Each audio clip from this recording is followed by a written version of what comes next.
This program features live coverage of an African safari and may include animal kills and carcasses. Viewer discretion is advised. Good morning, and welcome everybody to Djuma Private Game Reserve in the Sabi Sands in South Africa, where it is a wonderful, nice and overcast morning. My name is Steve, and I'm joined by Alex on camera. And as always, this morning is dedicated to the kids out there. So please send through your questions at Wild Earth Kids. Sorry, I completely forgot what the email address is. Alex, do you remember? kidsquestions@wildearth.tv. Thank you very much. I have been on leave. I've been away and refreshing my brain, and it's going to take a few moments for the gears to all work completely. But this morning we're out and about, and we have picked up some tracks of a male leopard that are heading straight along this road. And this is one of our boundary roads on sort of the western side of the reserve that heads directly south, and there is a big male leopard that I'm a big fan of. His name is Hukumuri, and he loves to walk along this road. And by the route that he's come from, the direction that he's heading, he's left tracks in the sand, and the light, unfortunately, at the moment is just a little bit too low for us to be able to show you.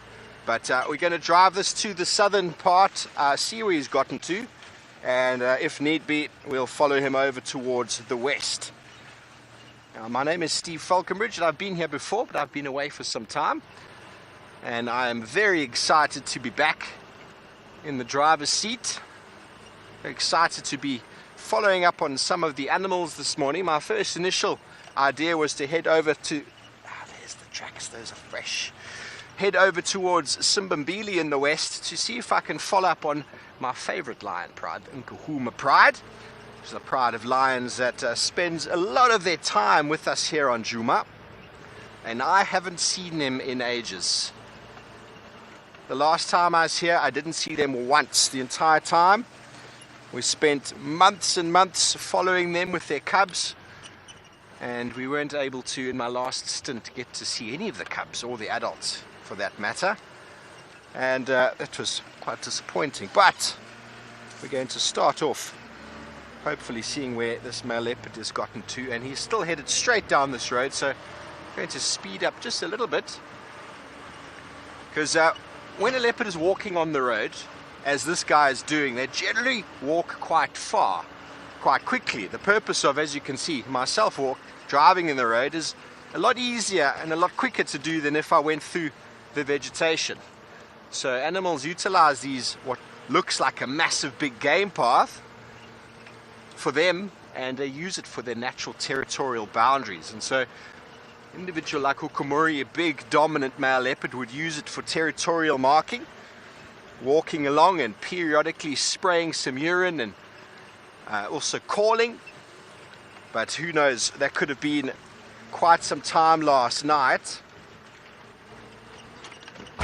as Tristan, who will be joining me shortly, said game drive was 12 hours ago. So many things could have happened since then, but maybe we'll be lucky. Talking about the man himself, Tristan Dix is also over on the other side of Djuma in the driver's seat.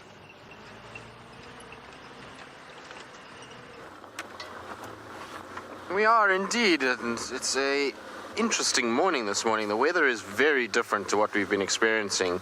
It's warm but overcast this morning, and I'm hoping that we'll still have some luck for the day. Now, before I get into what I'm doing and why I'm driving around in a circle, as Steve mentioned, my name's Tristan. On camera, I've got BK this morning, and what we're busy doing is I'm trying to just ascertain exactly where Kalamba went. So Kalamba, our little female, I think it's her. She walked right past camp and she walked down to the dam camera. It looks like she drank at the small pan that's close to the dam cam. And now I'm trying to see whether or not she came across this way or across this side. I suspect if she had walked on the dam wall, we would have heard from her or seen her, and we didn't. And there's no tracks coming down, but when I was driving over the dam wall, what I was looking at is that it's very difficult for her to cross the river or the the dam towards this side from that northern point. There's not really space for her to do it unless she goes through water, which I'm pretty sure she won't. So what I want to do is just go check back up towards Quarantine and see if I don't pick up her tracks heading a little bit south and then coming down maybe, because the other day when we found her, she was coming out of this area after a pretty similar walk. So I just want to do a little loop and then come back down and check this side and see if maybe she's gone back northwards again. I know she was on a duiker kill the last couple of days right up in the northern parts of Buffelshoek, and so this could be her back down and just coming to do a bit of territory marking and checking. But if you look from here, it would be very difficult for her to have crossed. So the pan that we're talking about is pretty much on this area over here. So this is where she would have drank, and then she's got to now try and figure out a way. So there's the pan area there.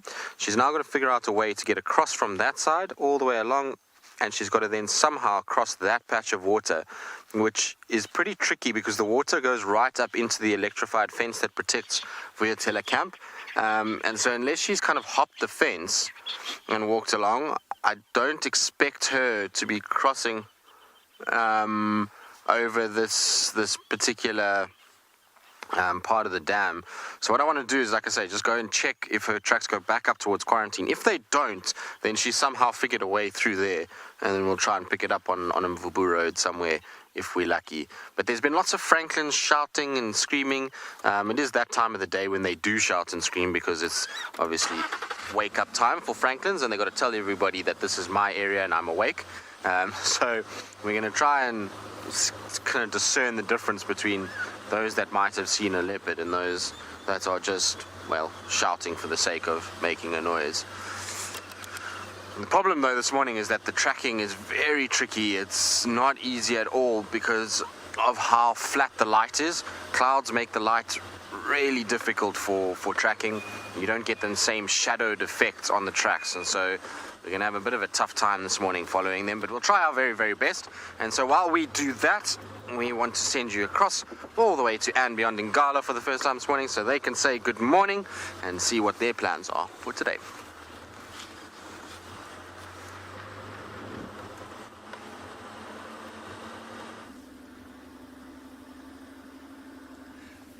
Good morning to all the kids from all around the world that's watching the safari this morning. So we're currently at Ambien in Ngala. I'm Nikki Miller, going to be your guide this morning, and then with me on the camera is Owen. So we're pretty excited for this morning. It started off, let me just make sure that I stay on the track. So it started off this morning on a very good note. So Owen decided to not make a cup of coffee, but actually craft this delicious cup. He used all the special ingredients. He said to us, like, because he crafted it so well, we can actually see right through the bushes. That's how strong he made it. But so our plan for this morning is we're thinking it is overcast. I heard earlier on when Tristan did his introduction, he was talking about the clouds and how difficult it is in order to track because of the light. However, when it's cloudy like this, sometimes you might find the predators moving. They might only come into the river a little bit later. They might already be in the riverbed and they might move along it because it's not as cold as it normally would be. So for them, there's no need to go and hunker down in order to get away from the cold. So what we're going to do this morning is we're going to explore the riverbed, see if there's any chance of finding lion and leopard this morning. But of course, whatever we see is what we see. So those are just some of the things we could be possibly looking at. As it warms up, there's a chance we might find some elephants, maybe some buffalo coming down to drink water. We don't know what the weather's going to do, if it's going to stay like this for the next little while. But I am excited. I know there's quite a few other rangers that are joining us this morning. So from Pinder, Tswalu Kalahari, Juma. So it's going to be a beautiful morning. And hopefully, with this overcast weather, we'll be able to see some amazing things. So that's what I'm hoping for.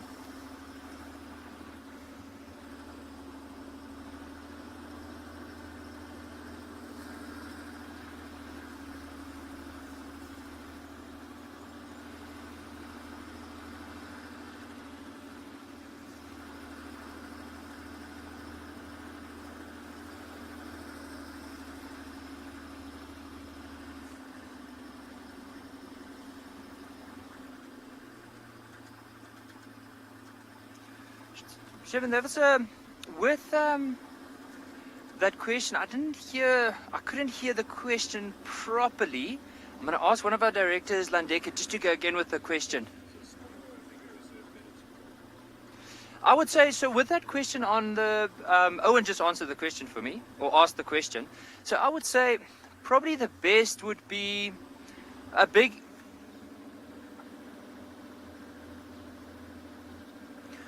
so I would say, like, I think filming in general with both of them would be the same, because I mean, even on a small and a bigger reserve, like, you'll have a lot of animals moving around, and it also depends on the time of the day, depends on the behavior of the animals. But I think in both cases it could be easier, I mean, for a big reserve because of the numbers of animals that might move through the area, but also it could be really difficult. I mean, if the weather doesn't want to play along and it starts raining quite hard, the animals might move into cover, and I think it will be difficult for both a bigger and a smaller reserve then. But to my whole thinking behind it is, I think either way, a big or a small reserve, I think the filming opportunities would probably be the same. I think sometimes with a smaller reserve they won't have as big of an area to traverse on, but the opportunities could be there. So I think it can go either way.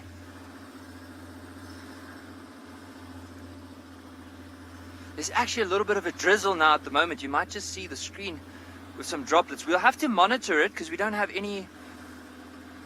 a roof on the vehicle, so if it's just excuse there, we just wanted to wipe the lens. But if we do feel that it starts raining quite a bit, we'll have to quickly just shoot back and then come back out again once it ceased. But let's just give it a go as we carry on. So now this area, just to show everyone more or less, so this beautiful riverbed, the dry Timbavati River that we're driving through. And what we're going to do is carefully scan these banks. Now for leopard, of course, we're looking out for the white at the end of the tail. For lions, we might be looking out for the same sandy color. So just have a look at the beautiful banks there. And another thing that we'll be also looking out for is, of course, any tracks.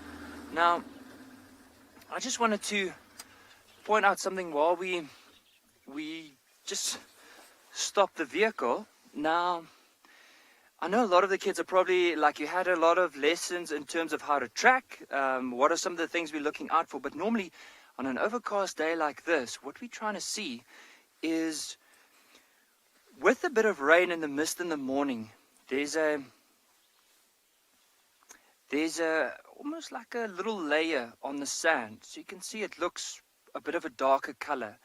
So if something would move through, I'm going to move slightly further away just for the angle of the camera, but if I had to stand here and something had to move over the sand, I don't know if you'll be able to notice the color, but if I can take the top layer of the sand and break it apart, you'll see the sand has a very light-ish color in comparison to the sand around. So what we're trying to look for any disturbed patch of sand, because that's probably where the lions or those leopards could move to. Also later on, if there's elephants, they might just move through this area. There's quite a few elephant tracks, but those are what we're looking at for. So compare this. So look at the sand on the right here. You have to carefully look. You'll see it has more of an orange darker color, but the sand, if I had to take this in my hand here, is of a lighter color. So then we can compare and say, okay, that's dark and this is light. We're going to follow the light because that means it's a fresh track from this morning.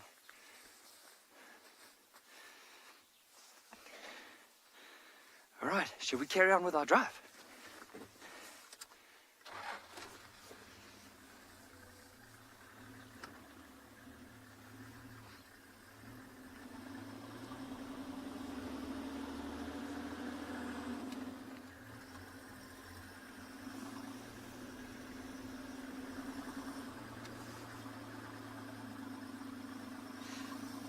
Okay, so we're going to carry on with our search. While we do that in the meantime, let's send you across to Steve Juman here, if he has any updates for us. And hopefully, as I said, we'll all be very lucky.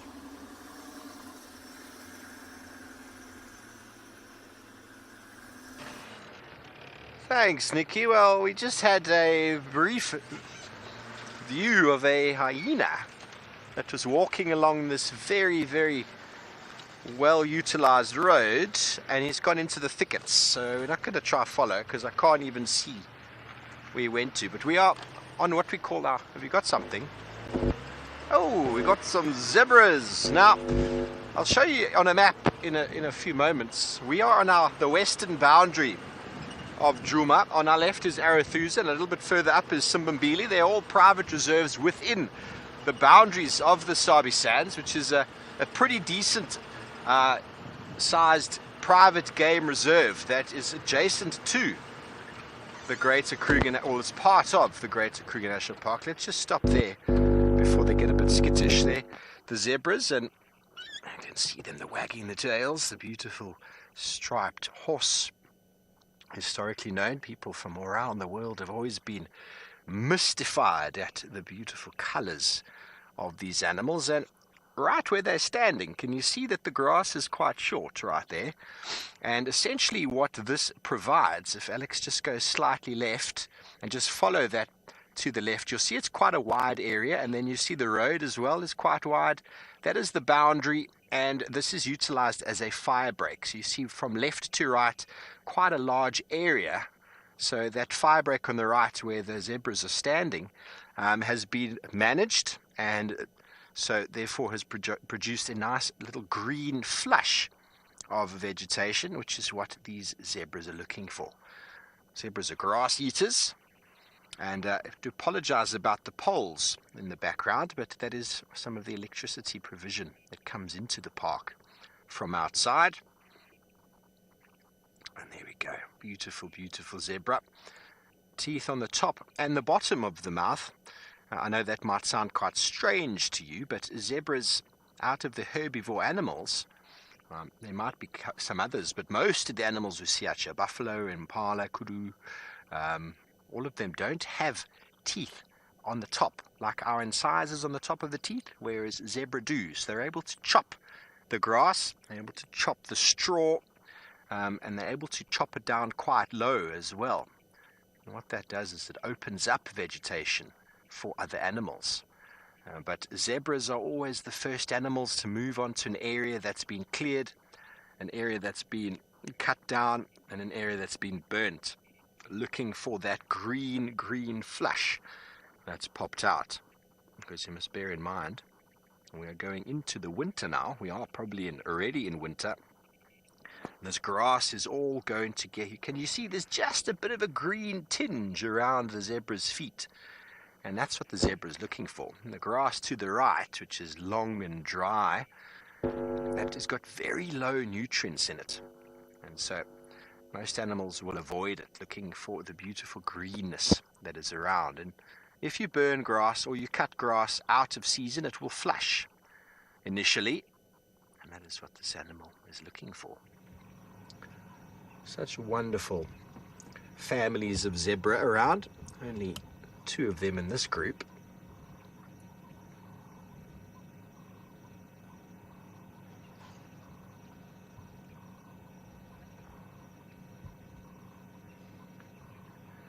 Hello, Kimea, age 8. You want to know why we haven't seen any zebras for some time? I'm not really sure. I haven't been here.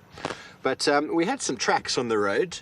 This area, for the most part, is, if you just go a little bit to the right, Alex, you'll see how densely vegetated it is. It's quite dense, quite thick.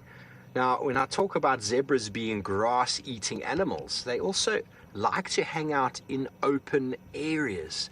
And in the Sabi Sands, there are a few open areas, but there's not an enormous amount of them.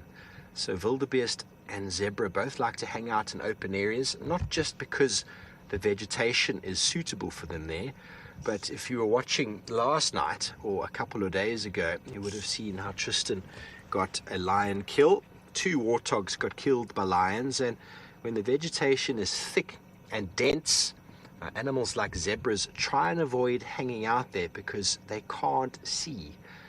Zebra's strategy of survival is to see a lion and then run away.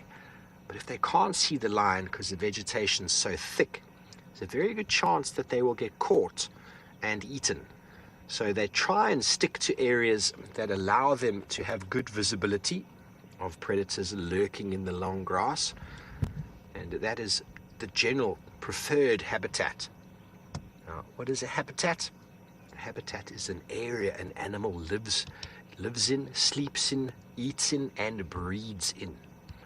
So if a habitat or an area is not suitable, it's not preferred, it's an area that the animal has evolved not to really spend too much time in. So zebras like to hang out in medium to small groups in open areas where there's lots of grass. Hello Pranav age 13. There's lots of discussions about the stripes of zebras, and the collective name for a group of zebras is in fact called a dazzle. Now you might think that's a wonderful word, but when a group of zebras is together, moving together, those stripes provide an optical illusion which, yes, can indeed confuse a predator. First of all, the herd, individuals are not then easily seen by a predator. Predators have got a black and white vision, which means that they can't really see depth. They see outlines and they see shapes, but they don't really see sort of function of individuals together if they are moving as one. And when the zebras are standing in a group or running together, the lion can't really pick out an individual. They like to select the weak, the young, and the infirm, because it's always easier to catch something. Well, they go for the easiest meal, of course. And if a baby zebra was standing here next to mom, the legs, that is a mom indeed, the legs would be the same length as mum, and the belly would be the same height, but the body would just melt into the side of mum. You wouldn't know if it was standing on the other side or on the front side. We could, because we've got color vision, we can see depth. But a lion or a leopard, for that matter, wouldn't really be able to notice or pick out the youngster in the herd. It might get one glimpse, but then as the herd sort of forms one again and moves off, it's very hard for that predator to single out the easiest prey animal. So that is one of the reasons behind, one of the massive theories behind the stripes of zebras. There's a lot of others that are related to temperature regulation, and a very, very interesting one which is related to the biting flies, which are very, very persistent out here, especially in our summer months. But you can see her tail is flicking vigorously, and they have the ability to twitch their body all over the place because there's always things trying to suck the blood. And there's been quite a lot of studies out there that have shown that a striped animal actually has less chance of being eaten by a biting fly than a black animal or a white animal. And so that is another potential reason behind the evolution of the striped zebra. I think they are just beautiful.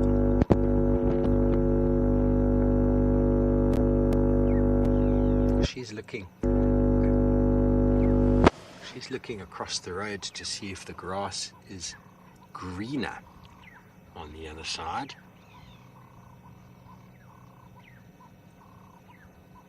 And in my opinion, it doesn't look like it. Okay, well, we're going to move on from our zebra, slowly make our way over towards the west, and while we do so, let's send you back over to my good friend Tristan.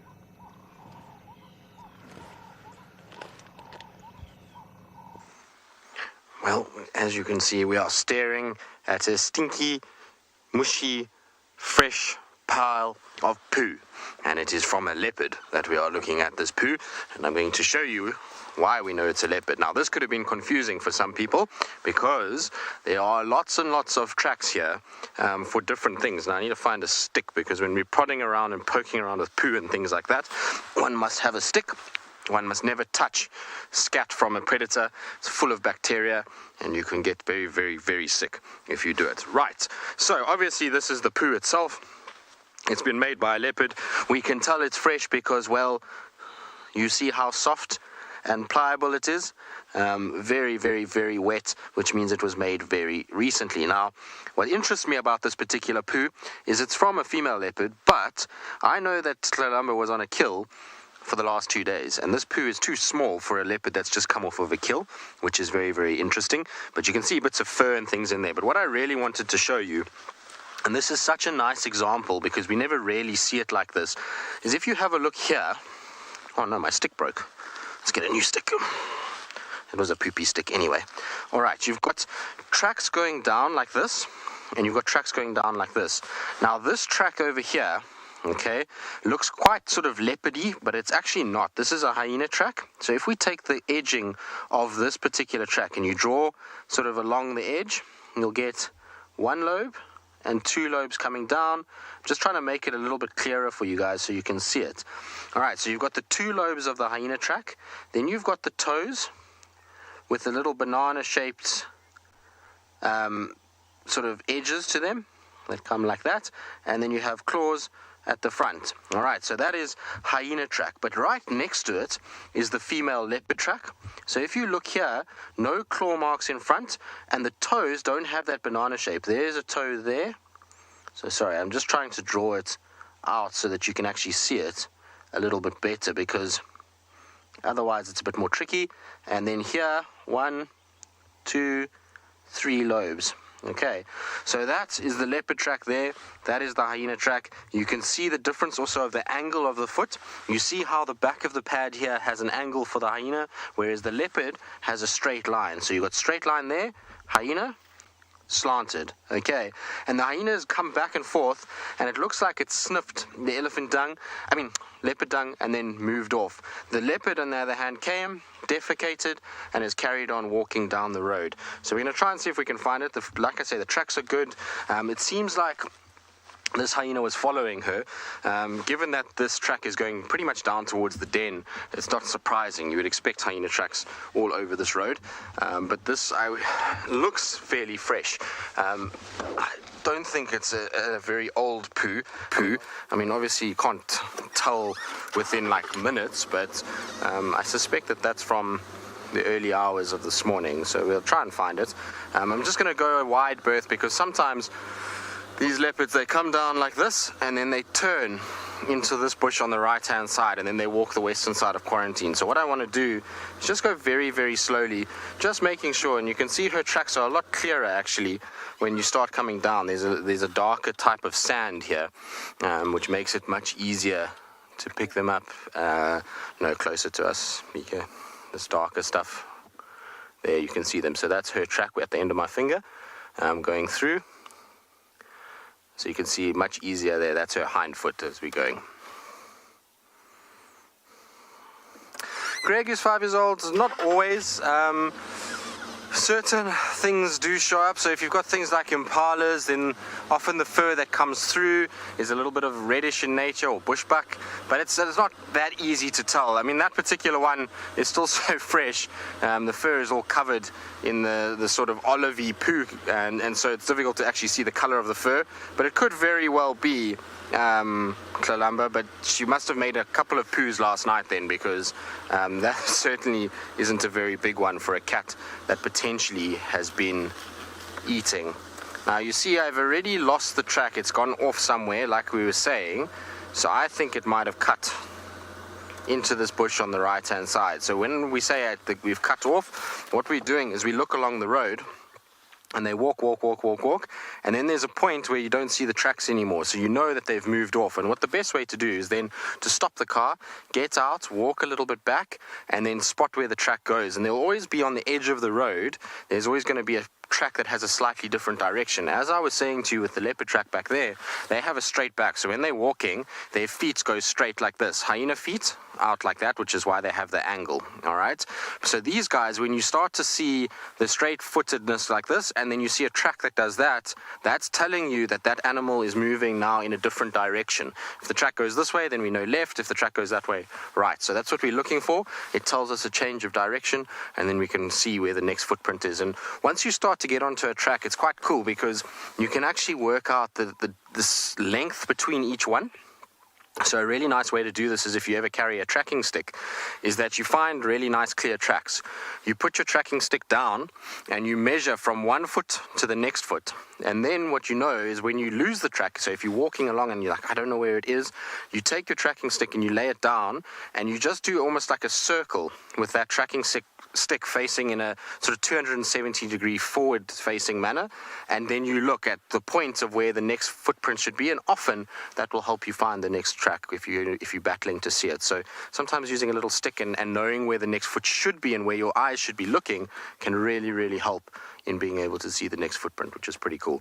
But I'm going to have to just quickly jump out here and have a little look. and see where she went. She's definitely gone off. And so while I do that, I'm going to send you back across to Ambien and Ngala and see how they're doing on that side.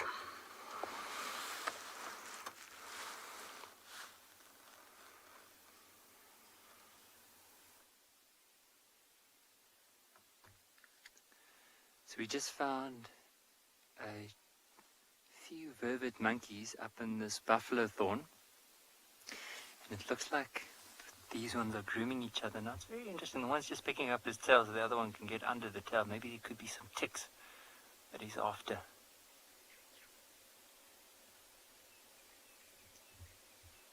It's one way to start your morning.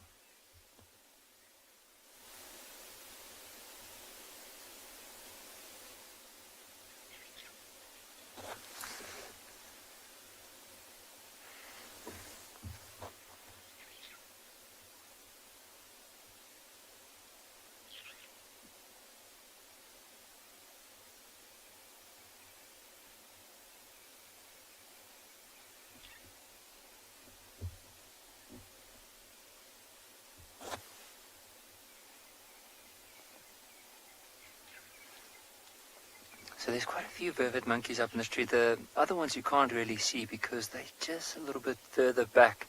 And with the shade at the moment, you can't really see them properly. I don't think you'll be able to see them with cameras. So we'll stick with these two for the next little while and see if they start moving. But you can see the tree, a very big tree that's growing on the bank of the river. And I can just imagine these vervet monkeys still early on in the morning up in the tree. That's where they're very safe, especially at night with all the predators around. And also, I mean, that tree that they're in, it's called the buffalo thorn, and it's a really harsh tree to try and climb up because of all the thorns. So at the very top, oh, and so see where they are now. If you go slightly up from that, see that little gap there? Yeah, if you would zoom in right there, you might see the tail of the other ones as they are moving up into the tree.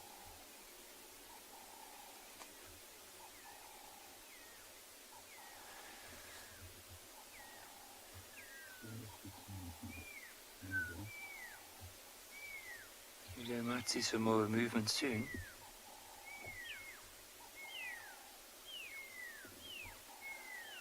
Wow, look, there we can see his face. You'll just notice, like with the face, quite a dark face with a little white brow.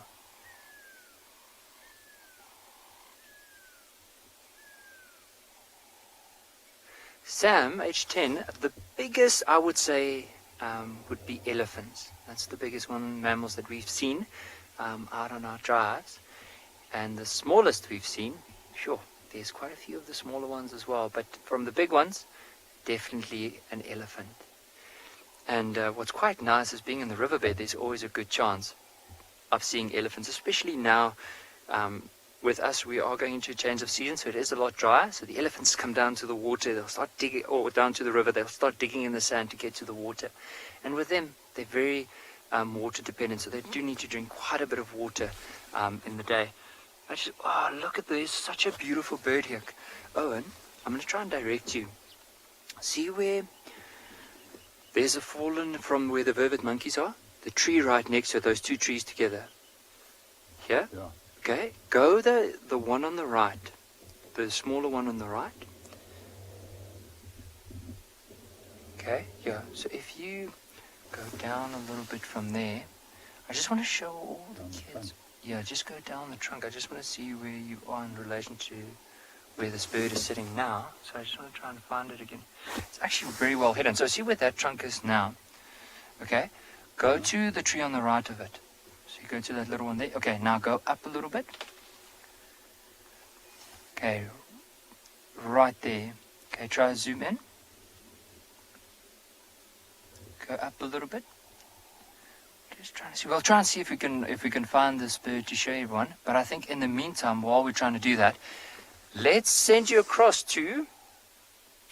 Is it Tristan or Steve? We're going to send you across to Steve with a giraffe, aren't you, man?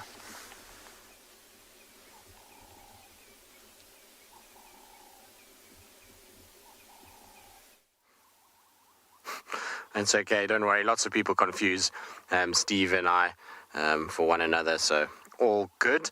It happens to the best of us. But anyway, we've got another spotty creature, not the one we were looking for and tracking, but at least another iconic, beautiful, I suppose you could call it spotted. I mean, they're not really spotted, let's be honest. Those are more blocks than spots, but still a nice patterned animal in the form of a really big giraffe, and he's the most beautiful color, this male. He's dark, and he really is in phenomenal condition. Now, a lot of the time when we see big male giraffes like this, often they have little patches on their necks from where they get filaria, which is a type of insect that irritates their skin and causes them to scratch and ends up with little wounds on their neck.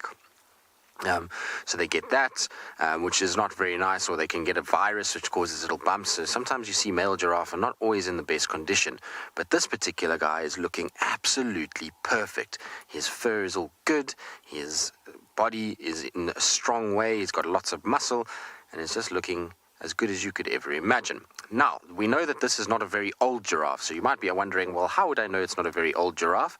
If you look at him now that he's turned side on and you look at the top of his head, I want you to see that he's got, obviously his ears are not torn at all, so his ears are nice and whole and looking good. But if you look between his eyes, you'll notice that there's a little bump. But that bump is small, it's not very big, it kind of just looks like it's part of his skull. Now that in an older giraffe will become bigger and more what we call gnarled, which is basically lots of little bumps, and it'll sometimes even the skin will separate where the bumps are coming through, because what's happening is calcium is being deposited on the giraffe's skull. And these calcium deposits form bigger, thicker, bony areas, and that's going to help him when he's competing for territory, well, not territory, but for mating rights, basically. So when he's competing with other giraffe, he's going to need these bony deposits, because the harder he swings his neck with that heavy head, the more impact it's going to hit when it hits the other one, and you're going to find that the other giraffe's going to be hurt more. And so what's interesting with giraffe is that around 5, 6, 7 years old, they are fully grown. So their body has reached its full height, but their skull, by the time they are 14, weighs double that of when they're 7, even though the rest of the body stays the exact same, which is pretty crazy.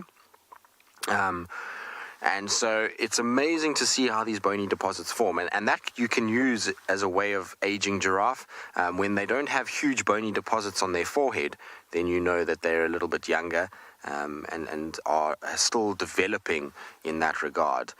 The nice thing with him, though, is that he's really nice and dark. A lot of the giraffe out here aren't really as dark as this.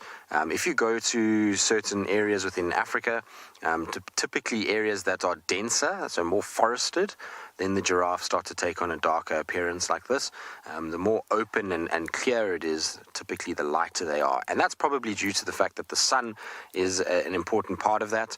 The sun, obviously in an open grassland, it needs to be reflected a little bit. So lighter colors reflect light, which will just help with their cooling down a little bit and will just help with the body temperature. Whereas in darker areas, they don't have that problem. Also in darker areas, so in places like this with a lot of trees, shade is everywhere, and darker coats blend in with shade better than lighter coats. So grassland areas lighter, forested areas more dark.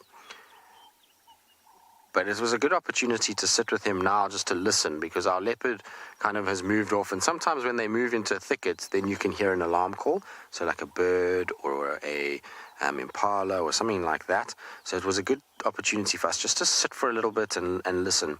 The other nice thing with giraffe, and when you're tracking cats, is if you have giraffe nearby, they can often be a really nice indicator of where the cat is. Because of how tall they are, they can see much further than what we can. And so often if you see giraffe just staring into a bush, they don't make an alarm call like an impala would, but they just stare into a bush and they look and they look and they look. Then you know there's something funny going on there and you need to go and investigate. This particular guy at the moment is just looking at us, so unless there's a leopard on our vehicle, which I doubt, it's not that. But if he was to turn, let's say, and just stare straight into a bush for a long period of time, that could maybe help us with being able to find our leopard. So it's an important thing just to watch and to pay attention to. Isn't he beautiful though? You can see that nice long tail that's flicking every now and then. These guys have got some of the most beautiful tails out in the African bush. It's long black hair that comes out. And you'll find that they'll slap the side of their bodies with it, and that's just to try and keep flies away. Lots of biting flies land on them. Sam, who's 10 years old, how often do we see giraffe? So Sam, it really depends on the time of the year. Sometimes we have a lot of giraffe, sometimes we have no giraffe.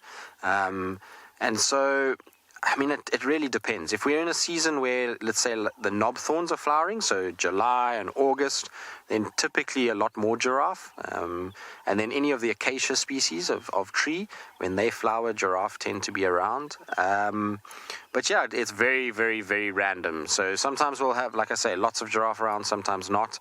At the moment, we're not seeing too many giraffe. I saw some last night, but prior to that was about 5-6 days ago that I saw giraffe. So they're not that common in this particular area at the moment, and that's probably due to the fact that most of our trees are not flowering, and so there's other areas that they can go and find more nutritious food that is safer for them. It's more open, the way that the land rolls or is flatter, and just better conditions for them to live in. They like more open, kind of flatter areas.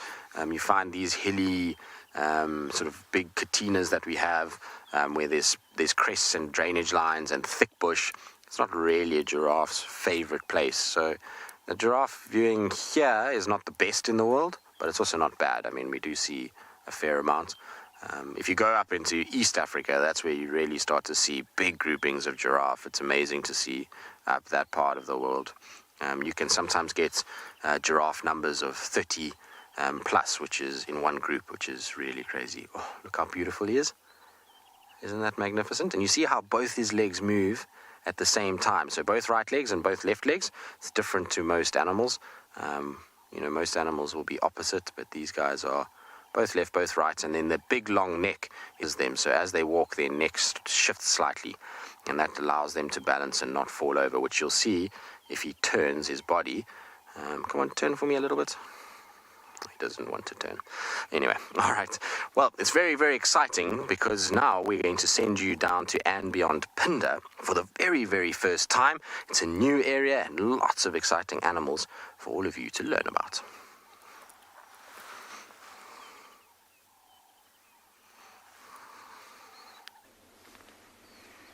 Hello and welcome to and beyond Pinder Private Game Reserve. My name is Damon, and behind the camera this morning we've got Marcel, and we're very excited to be bringing you this new location from the eastern part of South Africa in the province of KwaZulu-Natal. And we've come out here into the southern plains of the reserve in search of a pride of lions. And while we haven't found lions just yet, we've managed to find quite a large herd of buffalo and a warthog. So down there somewhere in that long green grass is quite a large herd of buffalo. We watched them walk down the hill and head into that thick green bush. Look at how thick it is in there. Lots of lush long green grass for them to be feeding on. Plenty of nutritious food. And a special welcome to all of our younger viewers this morning. Love to hear from you. Love to hear if you have any questions about these buffalo or about and beyond Pinder Private Game Reserve. And I'm not sure if you can hear, but there's quite a lot of crashing going on in that thick bush there. And I wonder if those buffalo are not starting to feed using the cool of the morning to take in as much grass as they can before the sun gets up too high and it starts to get really intense, at which stage they'll start to move and look for some shade. There we go, there's a couple walking through the long grass there. See that one stopping to look at us? See how it's lifted its head?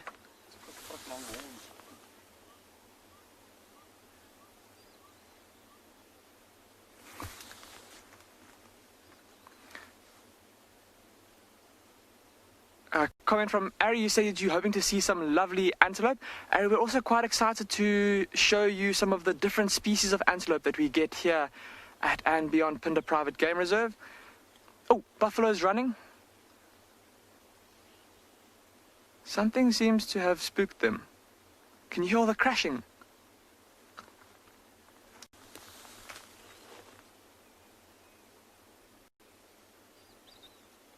I wonder if perhaps it wasn't that little warthog. That maybe one of the buffalo just caught a glimpse of it, wasn't sure what it was, and set off a wave of panic in the herd.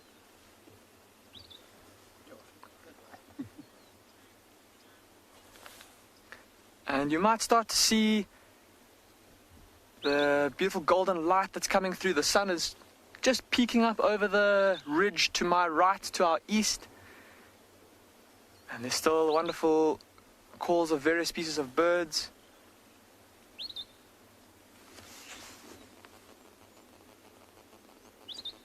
Don't know if you can hear that.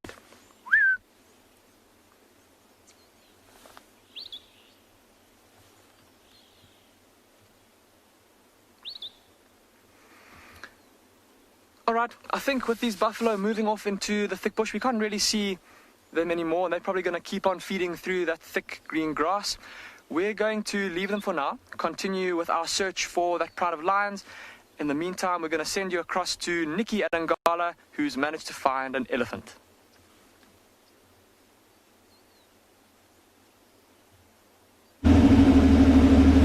So we just found an elephant. I'm going to just quickly stop here. He was earlier on in the riverbed, but now he's moved up onto this bank here. And it looks like it's only one elephant. Now, before I carry on, I just want to give my apologies to send you across to Tristan. I know I said Steve earlier, but it broke up. So I'm definitely going to make up with it. Tristan, I'm going to buy you a beer after all of this, and we're going to make it up. We're going to have a nice braai at some point, and then definitely catch up. Let's go back to this elephant.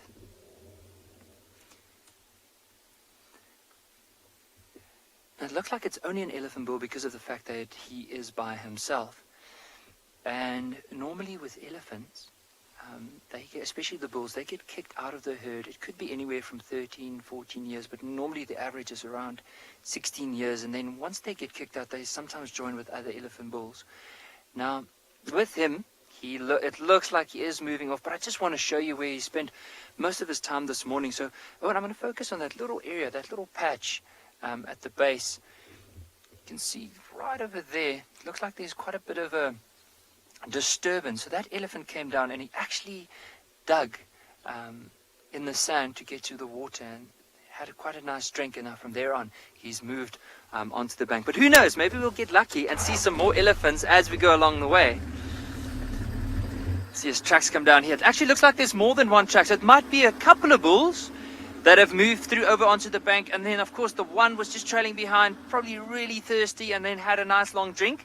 And of course, being an elephant bull, he needs to eat quite a bit of food in the day, so he's now slowly going to move into an area, and as he goes along, he'll pick some of the leaves, branches, maybe strip the bark off, and feed until it's time to drink again.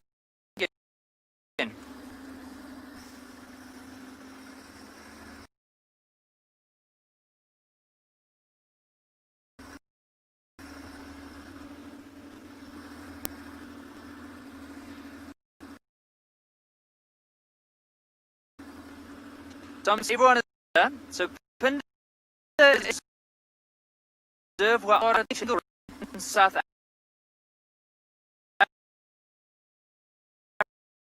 Africa start with and has to select that is the Pinder. And then I select I was at Mount and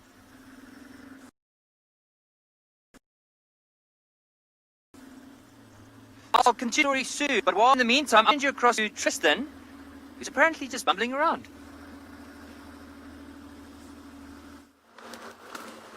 Right, well, Nicky, don't have a brown point. I called Nicky Sean the other day, so it happened. These things are the way it goes sometimes. Can't always remember everything, so That's okay, but we'll definitely have a braai. That'll be very nice. A braai is always a good thing, and when we're allowed to start doing those kind of things again, we certainly will. Now, I've just been doing a loop around trying to see if I can find more leopard tracks coming out of this little block. So far, nothing. I haven't checked the road on the other side yet. I was just checking the drainage line to see if she didn't come that way and if I could just find her lying up, but no luck just yet. It is a cool, overcast morning, and so it's very possible that she's still walking. We're going to try and obviously see if we can find her. What I might do as well is, just because it's so cool and that she might be walking, I might just go to the hyena den and just go sit there for a little bit and just spend some time. Maybe we get the little ones and listen out. If I can't find the track now, I'm just going to do one quick loop around just to see if there's any tracks coming out. If nothing, then I'm going to turn around from there and then back to the hyena den, and we'll just sit for a little bit and listen out.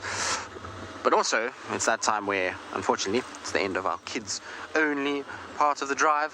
But don't worry, kids, you guys can still ask as many questions as you like, and we'll still try and answer them. But for everybody else, it is a very warm welcome. Remember, you guys can also ask questions and also interact using #WildEarth or @FC on the YouTube chat. It will be most appreciated if you do talk to us. Generally, when we can have conversations and not talk to ourselves, it's pretty much a good day. It looks like it's also the clouds starting to break now, so hopefully that means it's going to warm up a little bit, because it's a coolish morning. It's not the best in terms of weather, but it's good for predators to keep walking. So what I'm trying to do now is just trying to scan around, just trying to see what I can find. This is where we had our giraffe just now, so we just did a nice big loop. And so now we're just going to check down around onto another side of the road. This is the male lion's tracks from yesterday.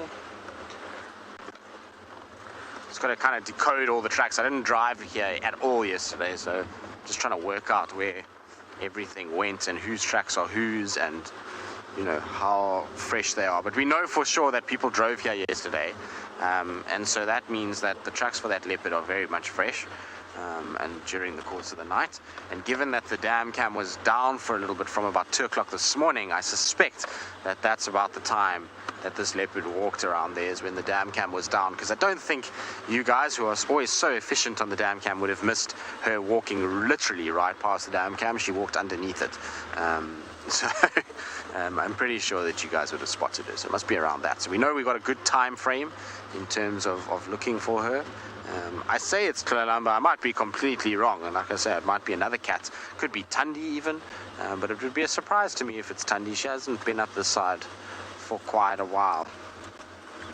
Now, lots of you are saying you're very excited we're going to go to the hyena den. I think we might time it absolutely perfectly if we don't find the tracks here, because the light is just starting to come out, and I often find with the hyenas, particularly for the little ones, they like it when there's a bit of sunshine, and they're a little bit more kind of out and about. When it's cold and overcast, then they just kind of hunker down and tuck themselves in and just try and stay nice and warm for a bit. So if the sun comes out, it might be a good thing for us at the hyena den. So I'll definitely go there. I just want to quickly check here just to see if this leopard crosses. If I know she crosses over, then I know what we're listening out for and where we're listening for.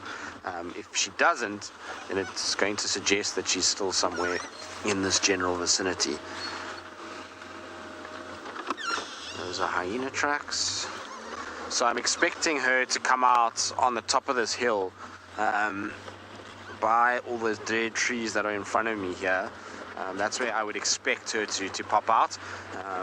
Whether or not she's going to is obviously a different situation. Okay, I'm going to check here, have a little look. In the meantime, though, I'm going to send you across to Tswalu Kalahari for the first time this morning, so that they can say good morning. I'm sure Dylan will be full of beans and raring to go. Good morning from Tswalu Kalahari. Another beautiful morning out here. It's Yandra again behind the camera, our trusty steed, and my name's Dylan. I'm glad you can join us again today. So we're on our way up to the Meerkat burrows, and we found the coolest thing. And I know some viewers may not like snakes, or you know, you guys with me today, but we couldn't but help notice these huge snake tracks that we came walking over on the way up to the Meerkat burrow. I'm just going to show you over here. on the ground right here. He's long.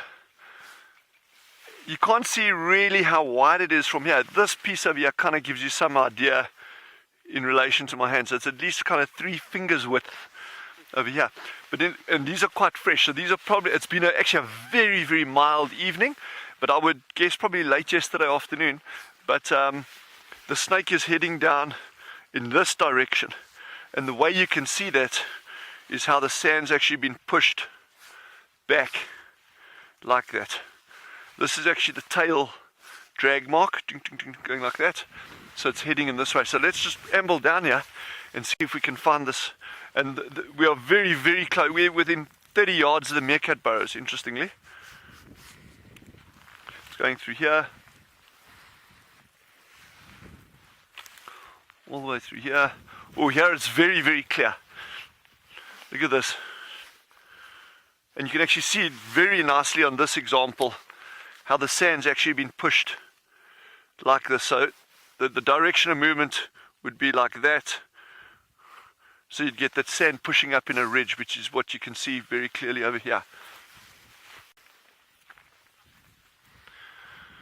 Tom, I love snakes too. I love everything out here, but snakes have just got this like really special place. They're often so misunderstood and so maligned, and there's a lot of reasons for that. But so many people have this inordinate fear of snakes, and yet they're just super, super, super awesome, super cool animals. You can see it beautifully over here. Look at this. Running all the way down here. And again, if this is a puff adder, puff adder's distinctive, as we spoke about the other day, with the tail dragging in the sand like that. And we know they love these little bush clumps. So I'm just going to walk around and see if there's any sign of the tracks coming out. It's still going in here. There we go. There we go. Going inside here. So let me just go around and see if there's anything coming out. This is so exciting. I mean, you know, because and they can travel far. They can go a couple of 100 meters at a time. A lot of insect tracks, all these little dimples in the sand all over here. These are all insect tracks.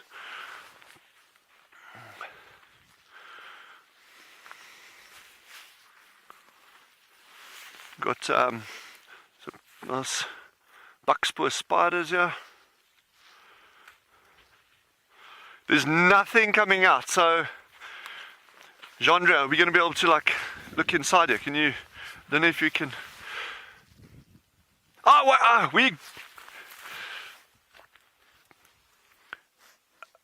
Okay, we've just got the snake. We've just got the snake.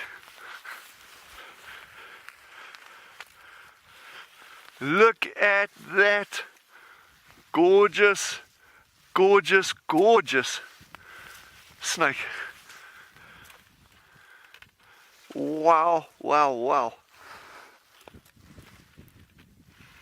It's actually really funny from where I'm sitting, and Genre, maybe if you come around here, there's actually an armored ground cricket sitting on his head. So here's a nice angle through there. See straight through that gap. I don't know if you can see that right at the back over there. How cool.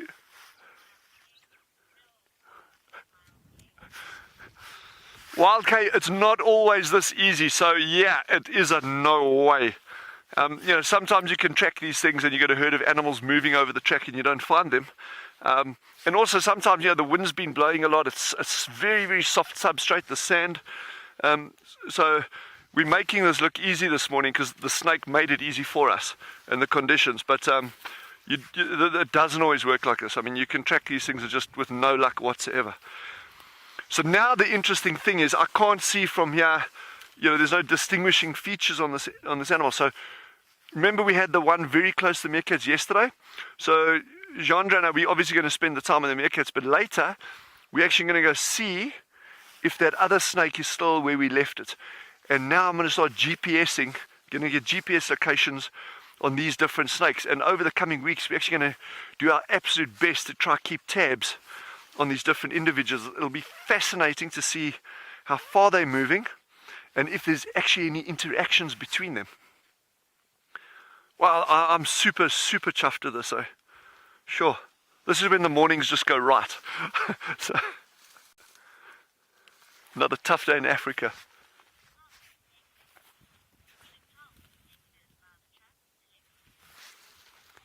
Yeah, Alexis, one of the distinguishing features of these snake tracks is on a puff adder, is they got that lovely, very, very clear line in the middle or slightly off center of which is the tail, tip of the tail dragging in the sand. That's one of the easiest ways to distinguish a puff adder track from other snakes. A lot of the other snakes I would battle with, and you know, we've got a brilliant snake researcher here, Tilo, and over the coming weeks I'll try to introduce you guys to him, and he may be able to give us more insight in terms of if you can actually distinguish from like other snakes, like let's say a mole snake and a cobra. I can't. I'm certainly not at that level yet. I've still got a lot to learn out here. But puff adders are, you can definitely tell that it's a puff adder track. And they've also got this very straight movement patterns, what we call reticular. So it's just literally inching along like a caterpillar, slowly, slowly, slowly, slowly, slowly rippling along the ground. Whereas a lot of your other snakes have got that sidewinding motion, a linear motion. Puff adders can do it as well, but this is their typical form of locomotion that we've seen now. Yes, I'm so excited about this. This is great. But a bit of warmer weather again after that cold snap, and suddenly we're all out and about. Sure, well, let's leave this. We're going to head over to the meerkats and see. In fact, I think they're coming out.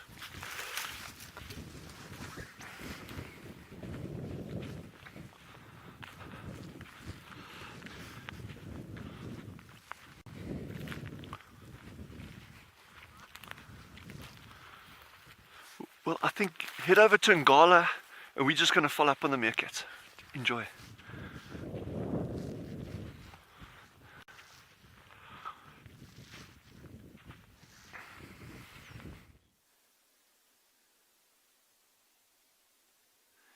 So we just found a troop of baboons near the river, so we just want to give it some time. There's actually a few right next to us as we speak, but they are in tall grass. If they carry on, there's a bit of an open area in front of us. Might just get them crossing over the road.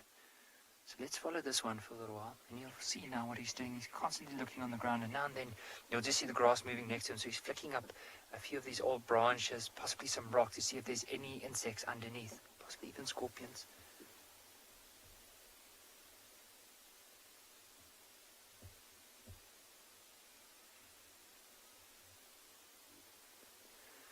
And also what I'll try and do is just be quiet so you can hear the noises of the baboons as they are grunting and moving through the grass.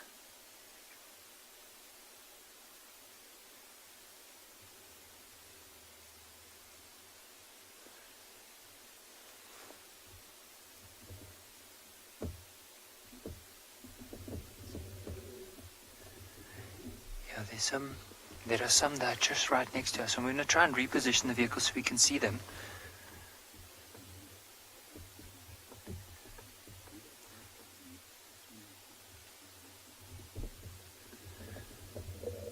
There's actually a few coming through, and I think if we just give it some time here, we might just find them coming out.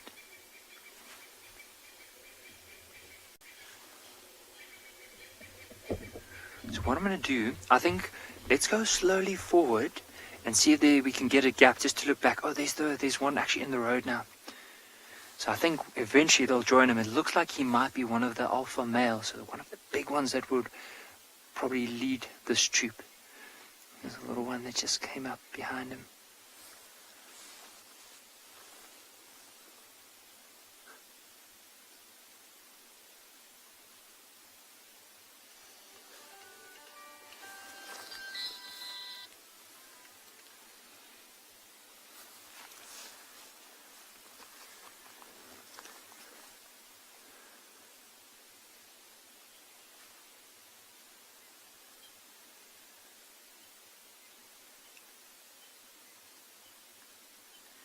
So this troop here is the one that we often see on our game drives, especially when we drive around the river. The tree where they normally sleep out at night. It's not too far from where we are now.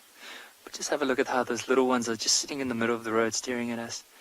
I don't even think it might be at us. It might be at some of the baboons behind us in the trees. But look at the way the one is sitting with his knees up and his elbows resting on his knees.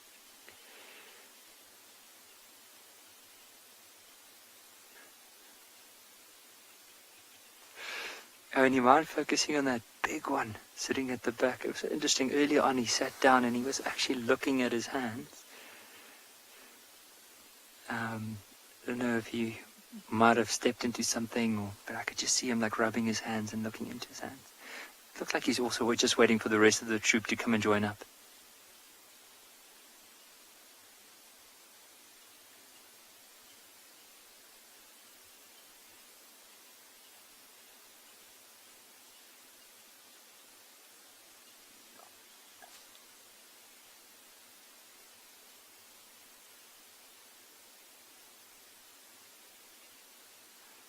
Gremlins general, a leader of a troop of baboons will probably be one of the alpha males.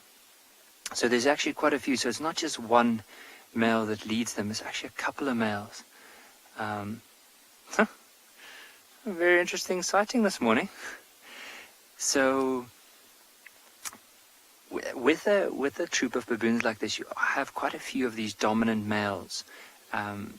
That will actually go and they'll lead them. And so it's not just led by one, but actually quite a few dominant males. And I'll have a look. I don't know, like maybe if there's a specific term for those few males. I just always had the understanding they refer to them as the alpha males that will lead them, or just the dominant males within the troop that have a higher hierarchy than most of them. But I'll definitely try and find out. I know if some of the viewers have a specific term, I'd love to hear, but I do know it'd be quite nice to find that out. So I'll definitely find out for us. So look at that little one that's also just moving in the back. But it's interesting to see how these two are going to react or interact with one another. I'm going to just try and be quiet. I want you to listen to when the baboons have split up in a big area like this, how they communicate with each other. You just hear these low grunts.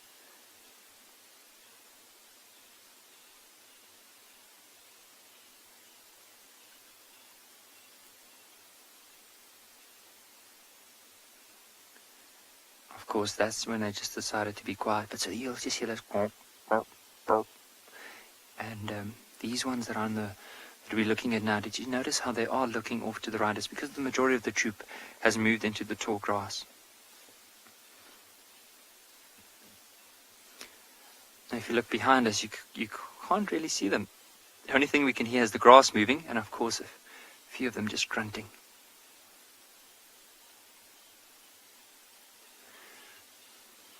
But I do enjoy the way this one is sitting in the road.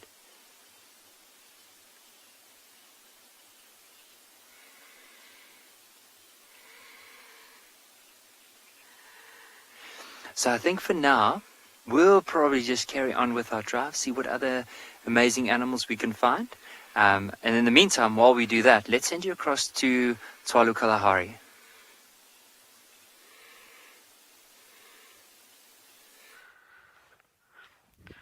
So every morning when Chandra and I come out and we're waiting for meerkats and looking for other cool things, we bring coffee with. But it seems we're not the only ones that enjoy the coffee. Nothing like fair trade coffee to get an armoured ground cricket excited. He's having a good swig. So do you think I should have a sip while he's in there?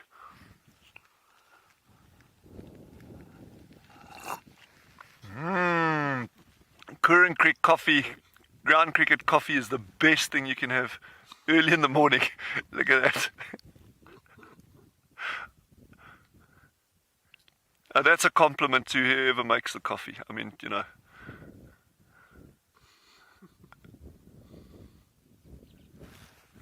The meerkats still aren't out yet, so we got a little bit of time to spare. Just shows how adaptable they are. I wonder how many armoured ground crickets have ever had coffee before. Yeah, look, that's pretty cool, eh? I agree. Laugh out loud. Yes. And he's having a good time there.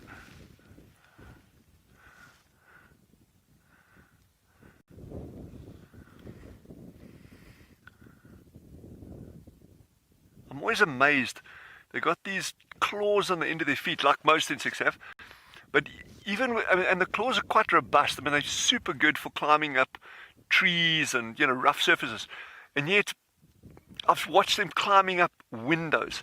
Now, your tinier insects and things like flies or whatever, that you kind of understand. But when you see an animal this size climbing up a window, smooth, what to our eyes appears to be smooth glass, and of course glass isn't smooth. I mean, it's got its irregularities.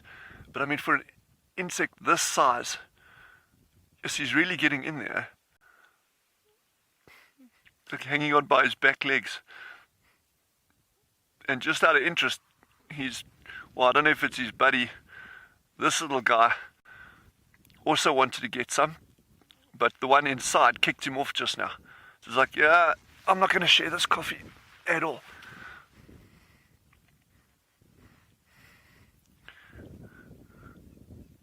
I think Chandra and I, we're going to swap coffee cups just now.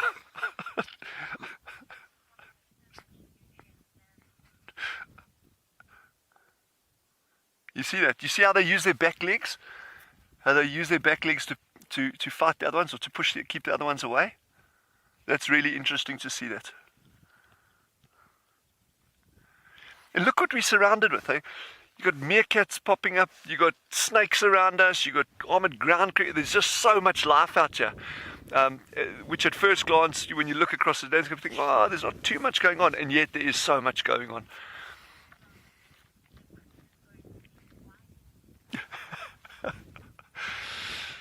Debbie, these crickets are going to be wired. Probably, maybe not as much as Chandra and myself, but certainly probably in some manner. I'm just seeing some life on the meerkat side. So we're going to move over to the meerkats now. They're just getting out of bed. So let's have a look at that and let them drink their coffee.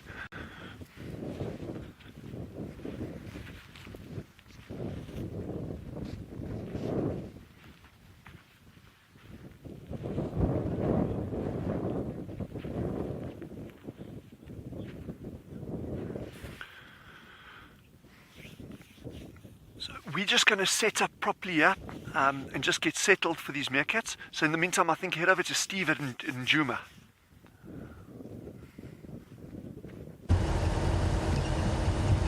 Hello everybody again, welcome. We are not actually on Juma this morning, we are on Simbambili. And what we have found is lots and lots of lion tracks, and you just got to always make sure that you look left and right, everybody, before you get out of the vehicle. So on the road, just here on our right hand side, we picked up what I believe to be the tracks of the Nkuhuma Pride.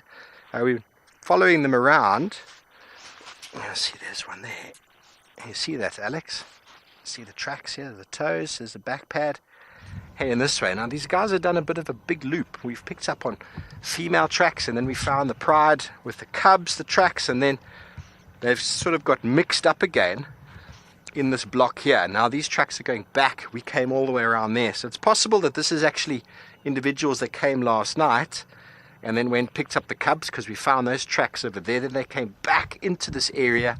We lost them again, and now on this cut line we found them again. But the tracks we had earlier seemed much fresher than this. But in this sandy substrate, it's not easy to differentiate fresh versus not fresh. But the problem is in the drainage line just down here, the Pungwe drainage, my first time being down here, notorious because it's a drainage line. It's deep and doesn't have the best signal. So we're going to go back along this trail here. Let's see, oh, where's my earpiece gone? See if we can find where these lines have gone. And we don't normally do shout outs, but it is a good friend of mine's birthday today, Sierra, all the way over in the United States. I wish you a very, very happy birthday if you're watching. What a wonderful morning. It's so nice and fresh. I can smell a fire Pavid, you said it's nice to see me. Well, thank you, Pavid. I'd love to say it's nice to see you too, but I can't see you. But it's nice to hear from you. It's nice to hear from everybody. We've just been bumbling around this morning. I'm on a property that I haven't been on before, which is quite exciting. And we found lion tracks pretty soon, which was very, very exciting. And I believe it's the Nkuhuma Pride. They are following, you can actually see it quite nicely in the road now. That goes to show the freshness. It looks like someone has been following them, because next to those lion tracks are the tracks of a human being. So here's a lion, and here is a person. Very different, but intermingled here as well are tracks of buffalo, and we know that the pride loves buffalo. But what has happened is we found tracks that side at found a urine mark.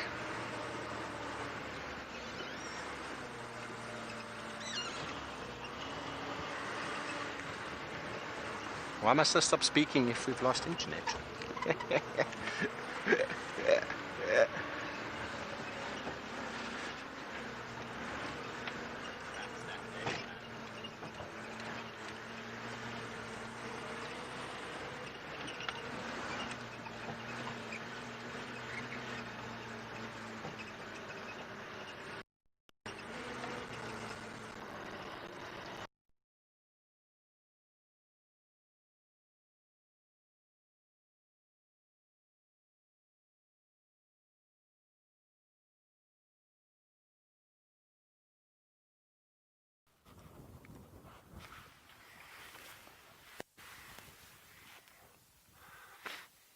This is great.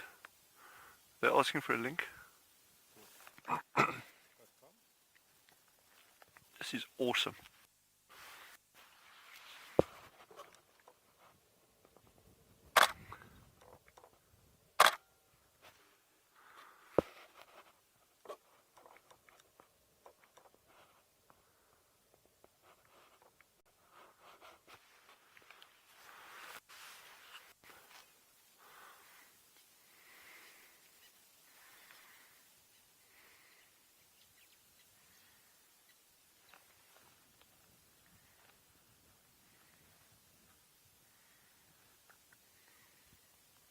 Oh, this is insanely good footage, eh?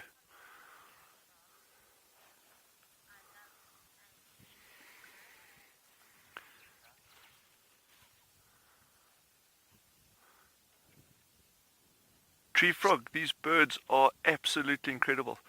They are southern anteating chats, so very, very good call there.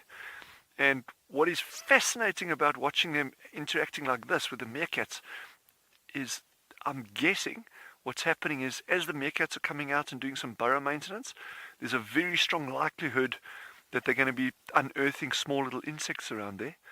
And that's, I think, what the birds are going to capitalize on. It may be that the birds are actually nesting in the roof of one of these burrows. But I'd have to check it out, and I really don't want to go very close to the burrow and disturb the meerkats, even when they're gone, with the little pups inside. I really don't want to go too close to the burrows. So I think we'll just have to wait in suspense.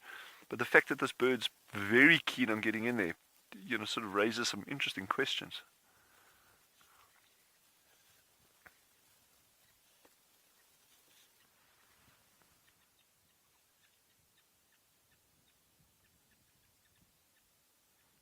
It's absolutely...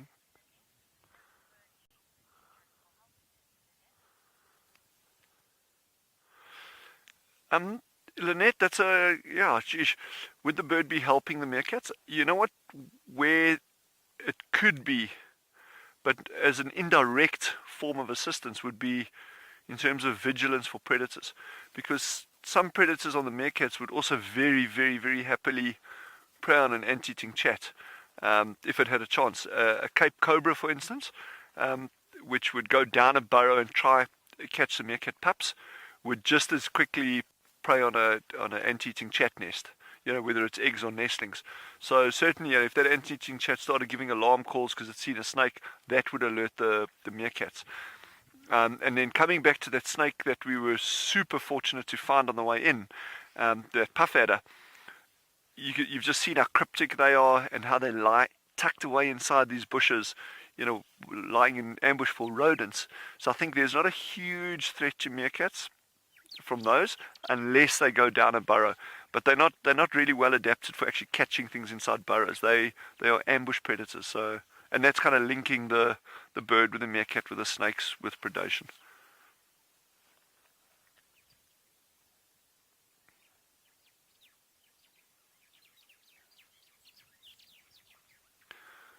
These animals are endlessly fascinating. Any animal, anything in the environment is endlessly fascinating.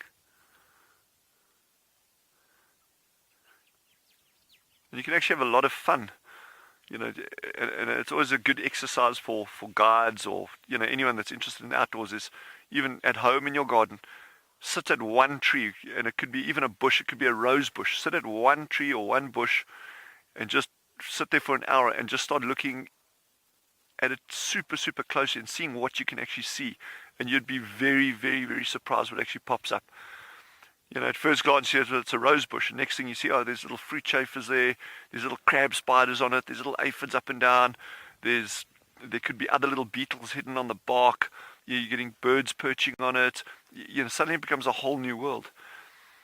And often it's just, what you need is just the time. Just sit down and say, okay, well, I'm going to look carefully, as opposed to just seeing everything, you know, in one big picture.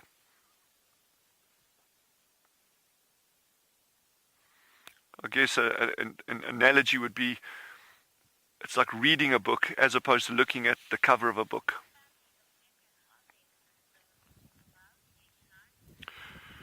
Bob, that's a tough one to answer. How many meerkat families have we got on Tswalu? We have absolutely no idea, but I would guess, in terms of the size of our area and the size area that the meerkats use, we've probably got hundreds of different meerkat families. But we focus on just a couple of groups that we really try to keep close tabs on, like this group, the Khossas. Because there's so many, it would be extremely difficult actually just to try look at all the different meerkat groups, you know, and keep them relaxed around people.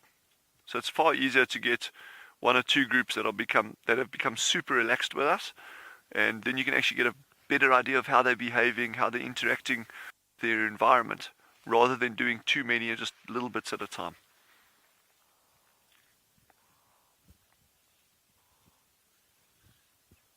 Wow, this is just absolutely gorgeous. And the big alpha female is the one standing up closest to the camera. And the little one just on the other side of her is busy trying to do yoga. He's actually just doing proper grooming and giving himself a good clean.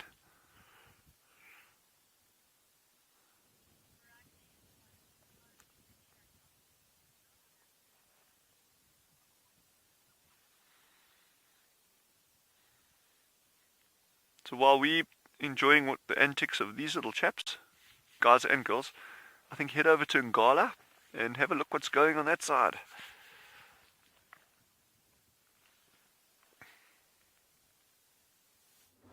Okay.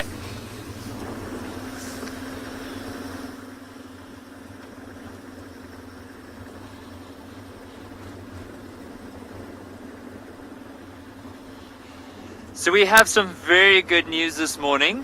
Like, I don't want to jinx it, but I also don't want to tell the viewers as of yet.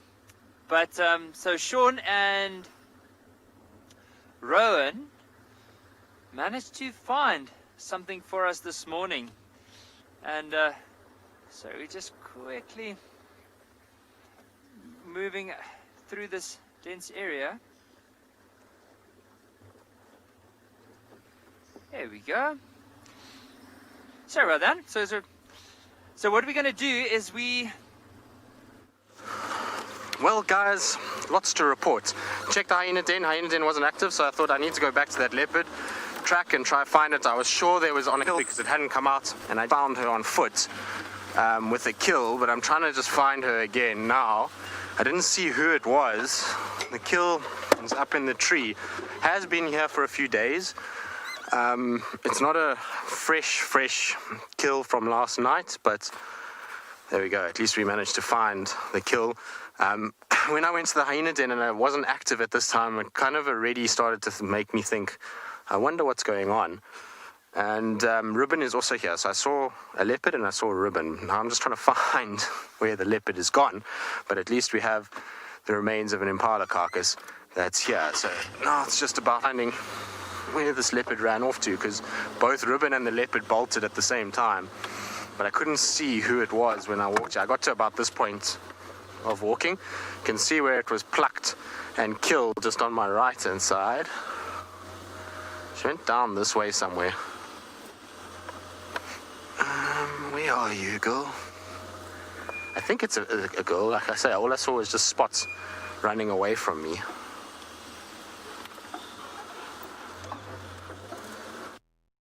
It's definitely a female track that hit this direction, so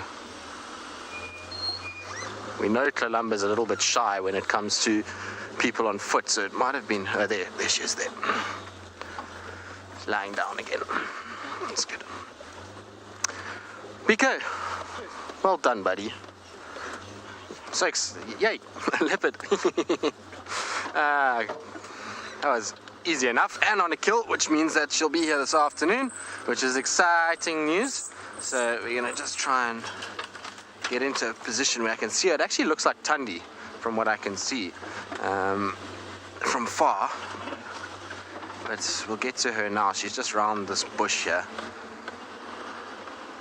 I don't know why I had such an inkling that there was a kill in this area. I said to BK, we need to come back here, I'm sure there's a kill, and sure enough, there is. No, I'm just trying to find her. There she is there. Hello, girl. I'm sorry that I walked into you. Did I make you nervous? Is it Tundi? It looks like maybe it's her.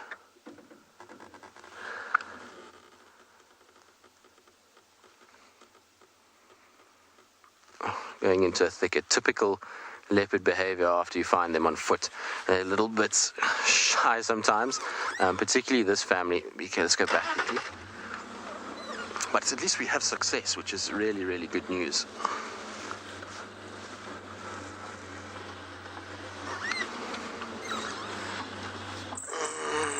Like I say, it certainly looks like Tundi.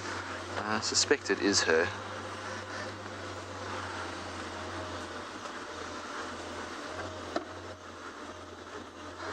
Hello, my girl. It is you. Is this where you've been? I've been wondering where you've been the last couple of days. Don't be snarly at me. I'm sorry I walked into you on foot. I didn't mean to. But you didn't exactly leave a drag mark, so I didn't know you were on a kill. I'm sorry. It's okay. We're not here to steal your food. I know. Don't be snarly pants with me. Does she have suckle marks? Because I wonder, those cubs are soon going to be taken to their first meal, which will be interesting. But I was wondering where Tundi has been the last few days. We found no tracks going back into Torchwood, so she had to be somewhere on Djuma. But how she got from where we last saw her to here without us knowing is amazing. She's had to have used an underground tunnel. Although, to be fair, yesterday we didn't look for her very much because we were with the lions a lot of the time.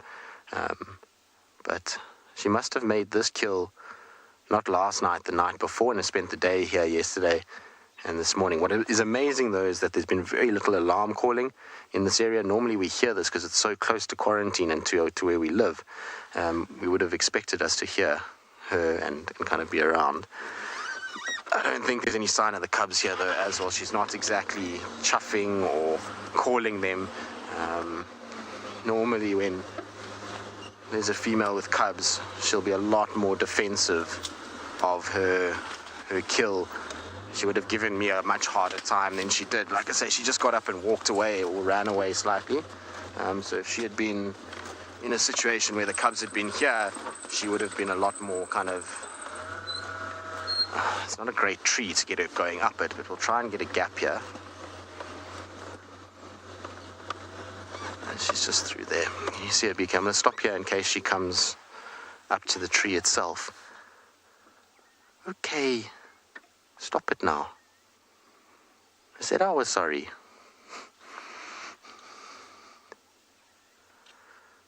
Nancy, she does have a portal system, as we well know with Tundi. She's got the ability to give you the Tundi slip with her little underground tunnels that she has.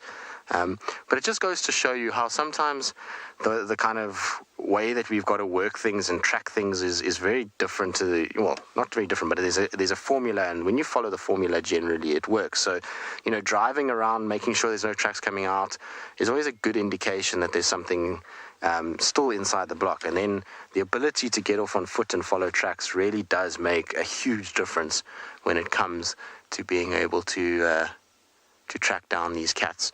I think we would have half the leopard sightings we had if we weren't able to actually follow footprints. And we must be honest, in this particular little block, it wasn't easy following her tracks. It was just kind of, I was lucky that Hyena had followed her, and so there was like these kind of clear path where you could see her footprints and the Hyena in certain places. But without being able to get off on foot, there's no ways we would have found this, I'm afraid. Are you going to go up for us, girl? Come on, up you go. Like I said, I did see Ribbon here as well. So she's also around. It's why the den is not active. Funny enough, the den actually hasn't been active the last few days, which has been interesting. They're definitely spending time there. I mean, when I was there this morning, it's fresh tracks all over the place for the little ones. So it's not that they're not there anymore. But it seems as though it just hasn't been lucky in terms of game drive times to find Ribbon actually with the little ones. Because, like I said, it hasn't been active the last, I think, 3 or 4 drives that the guys have gone and looked.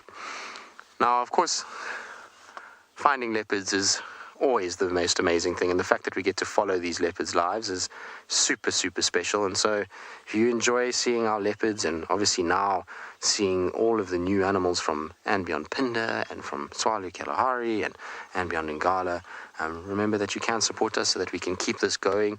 Just follow the link below and we'll tell you all the details from there. So it really is appreciated. Like I say, it's a wonderful thing in these times to have the ability to interact with nature and be able to ask questions and all those kinds of things about the natural world. I mean, I know because I was also on the other side of the fence. I was locked down for 6 weeks prior to coming here, so fully aware of what it feels like and how amazing it is to be able to have a situation like this where you can see nature and watch it in real time.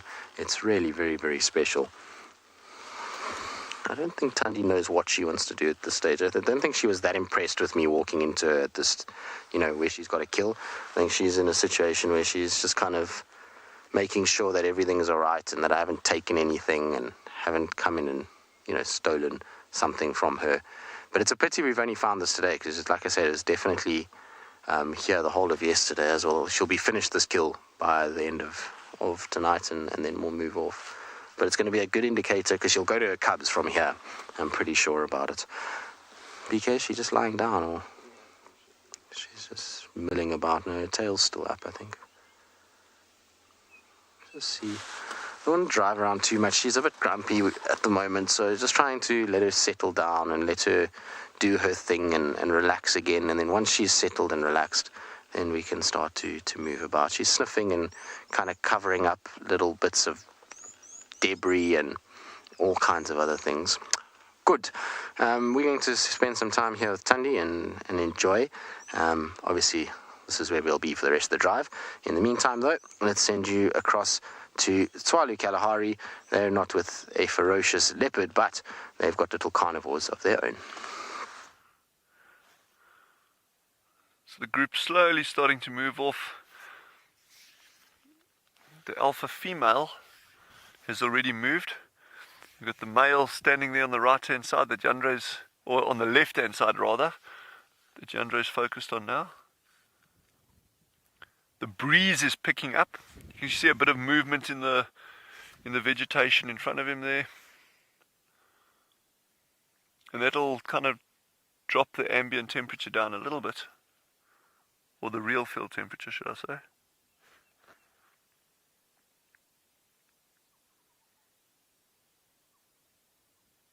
It was so interesting seeing those anteating chats coming in like it.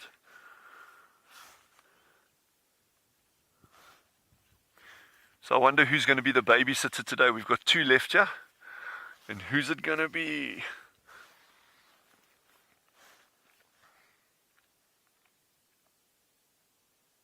It's quite a huge responsibility if you think about it. You have these newborn pups, matriarch goes off foraging, and you left alone in this landscape, like full of things that just want to gobble you up. And you got to make sure that by the time when that group gets back, all those pups are there.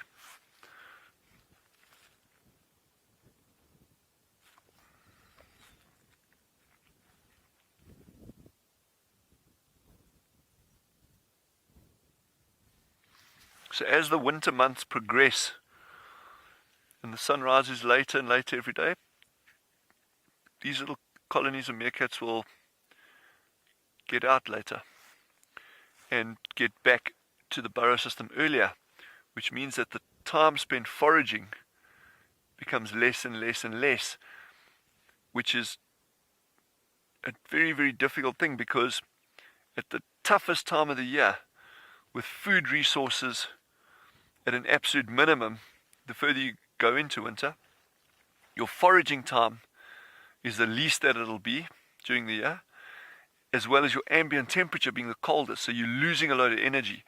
So where we're heading with these meerkats now is going to be a critical time. So we must just keep our eyes open for these little pups when they come above ground, and like that's probably going to be in 2 to 3 weeks now. And yeah, let's just hold thumbs for this group. I mean, they've done so well so far over the years, and it's been we've had a fairly okay rainfall season. It hasn't been a bad one. It's been kind of average. So there's quite a bit of food around, and let's just hope that lasts. If it's a fairly mild winter, it should be okay.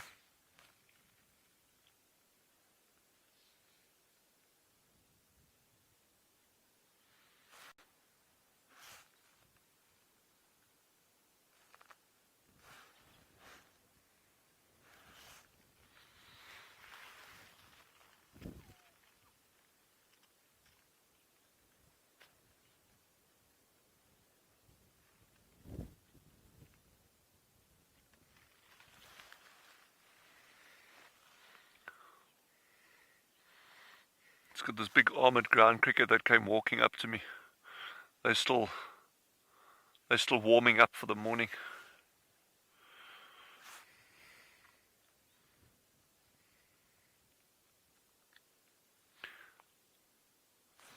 It's always funny when Jandre and I are sitting here in the mornings.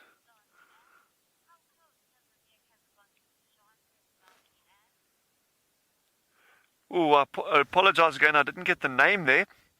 But the question was, how close have the meerkats got to Jandre? And 2 days ago, they walked literally up to him. One of them walked right past him, probably not even a foot away from him, which is super cool. I mean, and it didn't like walk up to him concerned and worried and what are you? It was they were heading out to go foraging, and he's just another object in the environment, same as I am. Or our meerkat habituators when they're here, or a warthog that comes past. So they just ignored him completely and just carried on going. It may have been because he was also wearing his meerkat onesie, which is a bit unusual, but...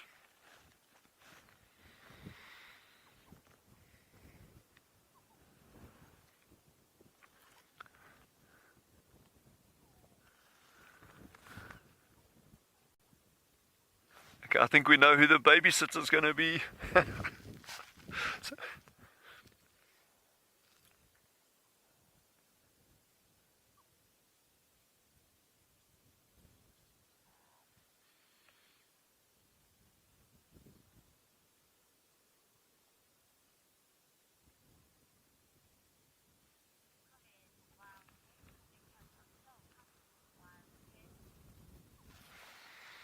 Wildcare, these meerkats are very, very, very comfortable with our presence, and it's taken a long time to get to this point. The wonderful sightings that we've been having at Ngala and Djuma with the leopards and hyenas and those things as well, that's years and years of being around those animals, being very cautious how you approach them, being very sensitive to the environment and animals' behavior. And look at the quality of viewing that you get and the trust that animals give you in terms of not harming them. And we've done the same here with meerkats as one example.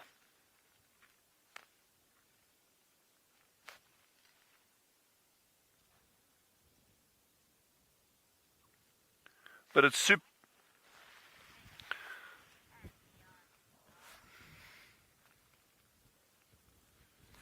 So these little guys are about to go foraging. So in the meantime, while we sit here and wait for them to do that, head over to Ngala and follow up there again.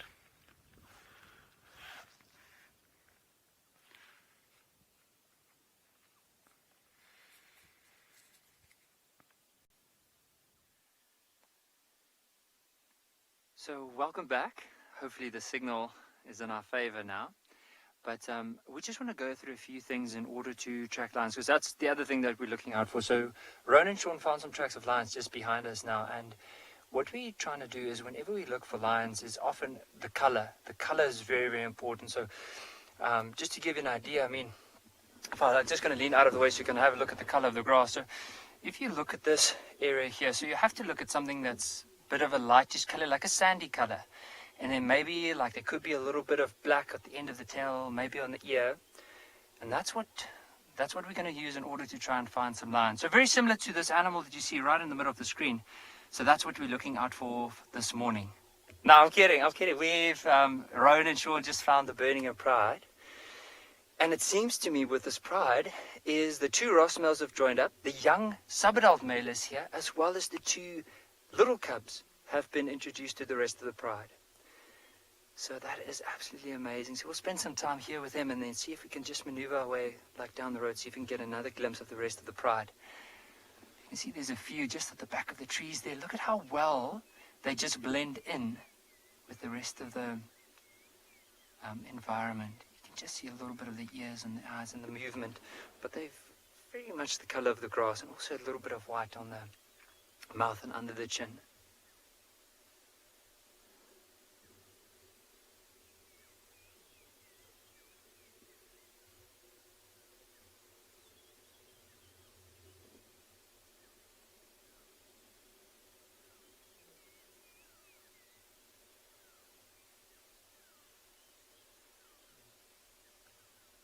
Just if we sit down and we're just quiet for a little while, you might even hear the lion's contact calling.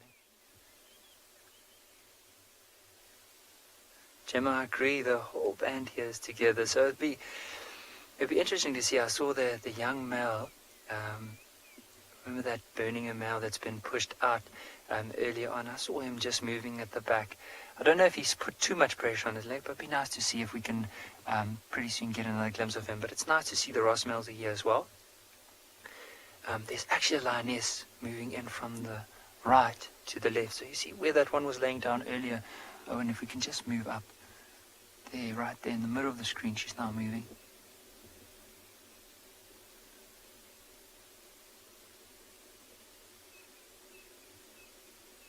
You can see just her rubbing her back feet. She's probably just urinating, rubbing her back feet, and by doing that she's just marking her territory. Now this whole morning it was overcast, and so it was really hard to see tracks, and it was hard to spot animals around. But now with the colors coming out, look at how the grass starts to light up, as well as these lines.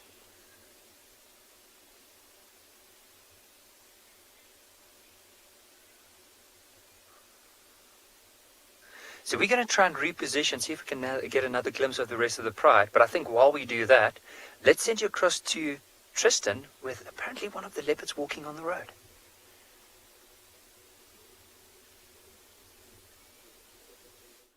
Well, she is walking on the road, and we're going to say it, I think she might be going to cubs, and I'll tell you why. Because the track that we're on at the moment, or the road that we're on at the moment, it looks like a pride of lions has walked here. She's been up and down this road so many times during the night. There's tracks for her going down and up, and now down again. And where she's going is directly towards where she kept her lumber for a while. So fingers crossed that she might be going there to the cubs, I don't know if it's touch and go that it might be water, but water was much closer. We've walked right past Tumbeta Pan, and we're still going south. So I don't know if these, well, not south actually, we're going west at the moment, but east. I don't know why I said west. I'll get it right eventually. There's only north left. But I think there's cubs. I think she might be going to cubs. That's what I suspect is happening. It's almost as though she's walking the same route over and over. And actually, if you look just behind where she is, on a little patch of sand in front here, you can see what I mean. There's toes and tracks going in all directions, which means she's been walking this route back and forth. Like I say to you, it's not really the place for water. It's not a great area for water. Much better den site areas, but it's going to be tricky for us because it's really difficult to access here. So let's see. And I've been checking this den almost daily just because I know if she comes to Djuma, these are areas that she likes to use. And so far I haven't seen anything, but you never know.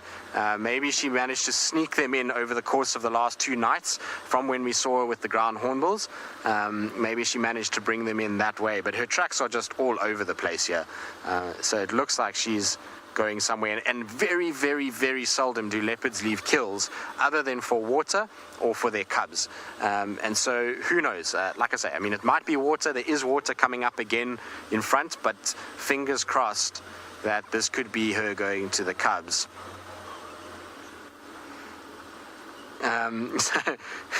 Ned, you saying fingers crossed the same as I am. It would be so cool to see the cubs. It's the ones that I've really wanted to see since I've been here.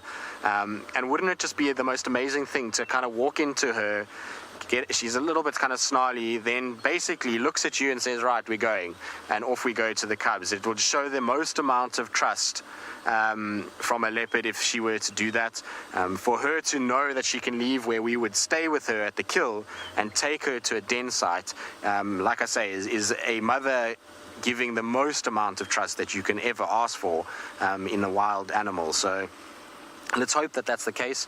It would really make my day if she were to do so. Let's just switch off and see if she's going to scent mark or if she's going straight in. I think she's going to the den site. It's down below here. It's a difficult one to get to. You've got to go round. It's literally right here. It is the exact one. Now, I don't know if you guys remember, those of you that are older viewers, the one where she had Kalamba on the log for a long time. Scott found the den, and then Noel had a couple good sightings. I saw her there. It's that den site that we're talking about at the moment. I don't know which way to go here. I don't want to lose her if she's just walking, but I also think she's going straight there. She is going straight there. Right, hold on, BK. We're going to try to rush around quickly.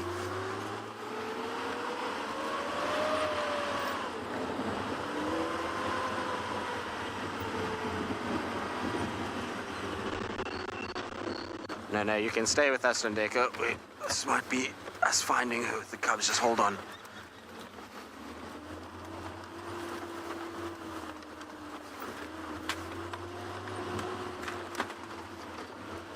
Problem is that it's a bit of a roundabout way to get there, so I can drive far before I get into that area, just in case. LV, you say, are you sure I'm right? Well, we'll see. Time will tell, won't it? She's not going to where there's the traditional water points, so unless she's got another little water area that she likes, I'm not sure, but we're going to just try and get down. It's just up ahead in front of us here.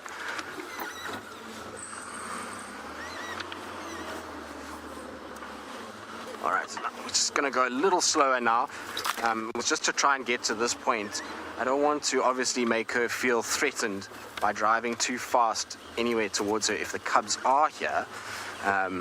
But there's one den here on the left side and one den on the right side. So we're just going to see which one she goes to. The problem with this one den is you can easily miss her. You've got to kind of look very carefully to be able to see it.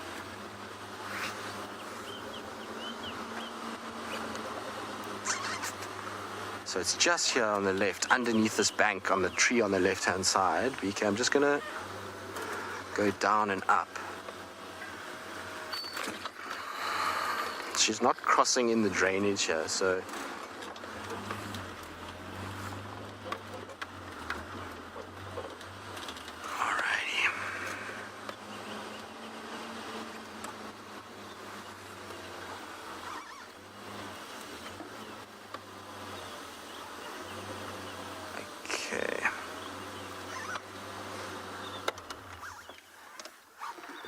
Velda, who's 9 years old, where do we usually spot leopards? Oh, anyway, leopards are versatile, incredibly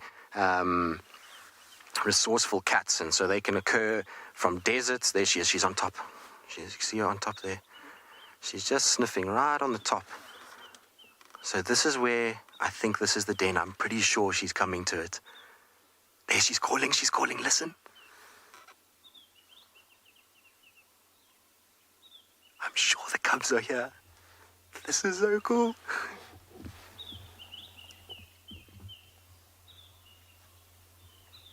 I'm just watching for any movement in the grass.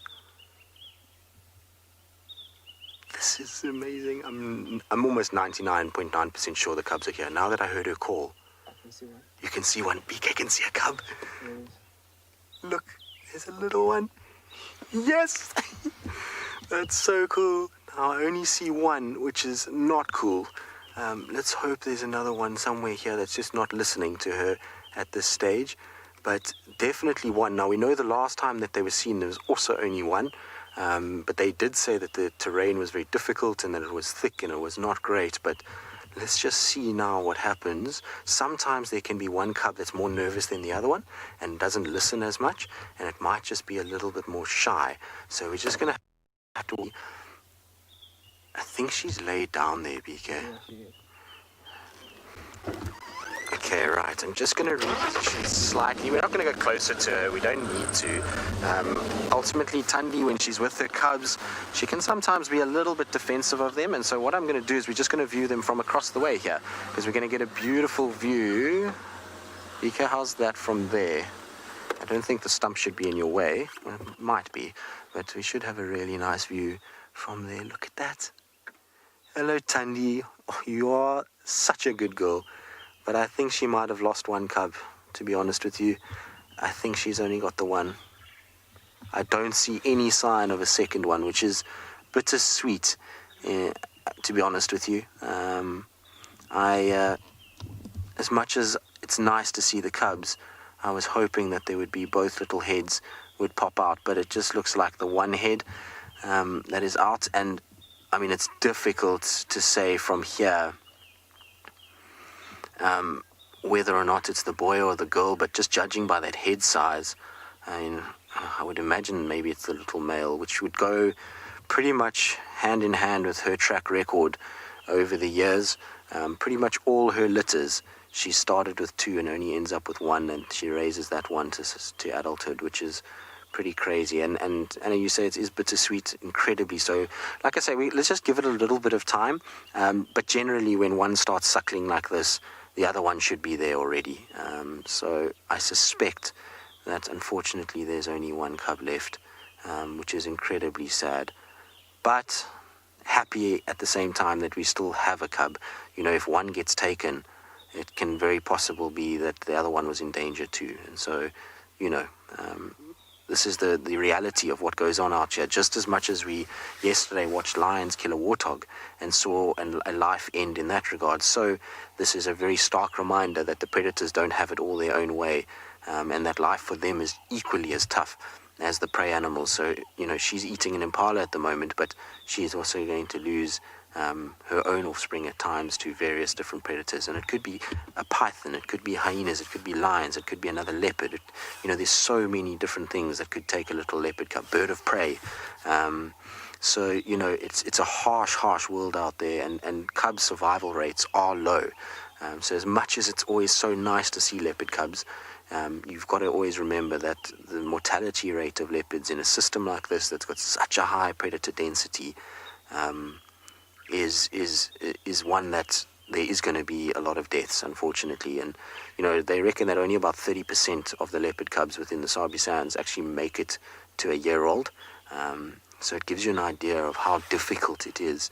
And like I say, Thandi's track record, if you go back to her first litter, 2 cubs, only 1 survived. Second litter, 2 cubs, only 1 survived. Third litter, 2 cubs, only 1 survived. Fourth litter, 2 cubs, only 1 survived. Fifth litter was just 1 cub as far as we know. We only ever saw 1. 6th litter, 2, both didn't survive. 7th litter was 2, and now just the 1 that we see. So it's a pretty kind of consistent pattern from her. Oh, is it the little boy or is it the little girl? I don't know. With that tail up, maybe somebody can get a screenshot as to see which one it is. Look at that. That is just the fattest, sweetest little thing. Oh, there is nothing better than leopard cubs. So Victoria, as I've just said, this is her 7th litter that we know of. It's possible that she might have given birth before and lost them before we even knew about it. Look at that little fat tummy. You are so fat and round. Looks like maybe the little female, actually, that's there. But she's had 7 litters, and these cubs, now I have seen every single one of her litters, which is pretty crazy. It's been very special to follow this cat. I saw all of her mom's litters, and now all of her litters too. So just continuing the generations, which is crazy to think that, you know, watching her mom and watching the 5 litters she had versus the 7 litters. Oh, that is just so precious. Hello, little one. You are full of beans already. Are you going to be like your sister? But I promise you can ask BK. I knew it from the moment we left that carcass that we were going to cubs. Just the way that she looked and the way that she started walking, it was just something that I've seen before in leopards. And as soon as she went past Tumbeta's waterhole, then I was pretty sure that we were going to go to cubs. What a way to spend a morning. I mean, like I say, it's bittersweet that we've lost a cub, but at the same time, just to find her on a kill, follow her to a cub in the middle of Djuma, where we had no idea that this cub was even here. I mean, I've driven past the spot. BK will attest to this. How many times have I driven past here, BK? A lot. And every time I point to BK and I'm like, this is the place where Thandi has hidden her cubs. We must always just check for her here. And it's so many times, and then eventually for it to pay off is just the most incredible thing. And like I say, it was a tough few days to start, and it's almost like nature has been kind of building it up to a point where it reached a sort of crescendo in the last few days, where we've just had the most magic week of sightings. If you think about how we struggled and we just had a few buffalo, a few elephants, and we were trying to find cats and really not winning at all. It's to build up to the point where we've had 2 kills. We've had her chasing ground hornbills, found her on a kill, Gachava and Notned on a kill, Hukamuri on a kill, and then to find the cub is just in the most central point of Djuma you could ever imagine, is as good as it gets. That's for me at least. I mean, it would be better if we had 2 cubs present, there's no doubt about it, but this is just amazing. Now Lindeka is saying I've got 2 of my lucky charms, which is BK and Lindeka directing. That's true. I also have my lucky beanie with me. The lucky beanie has been on every single drive since we had that first warthog kill, and seems to be doing the business.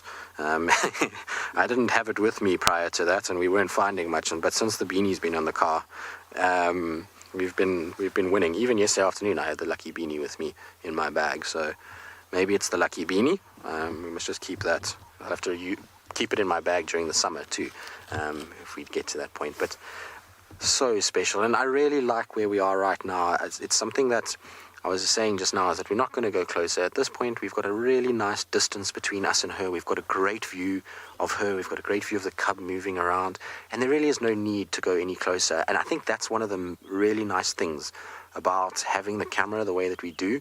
This camera has an ability to obviously bring wildlife much closer to you guys at home.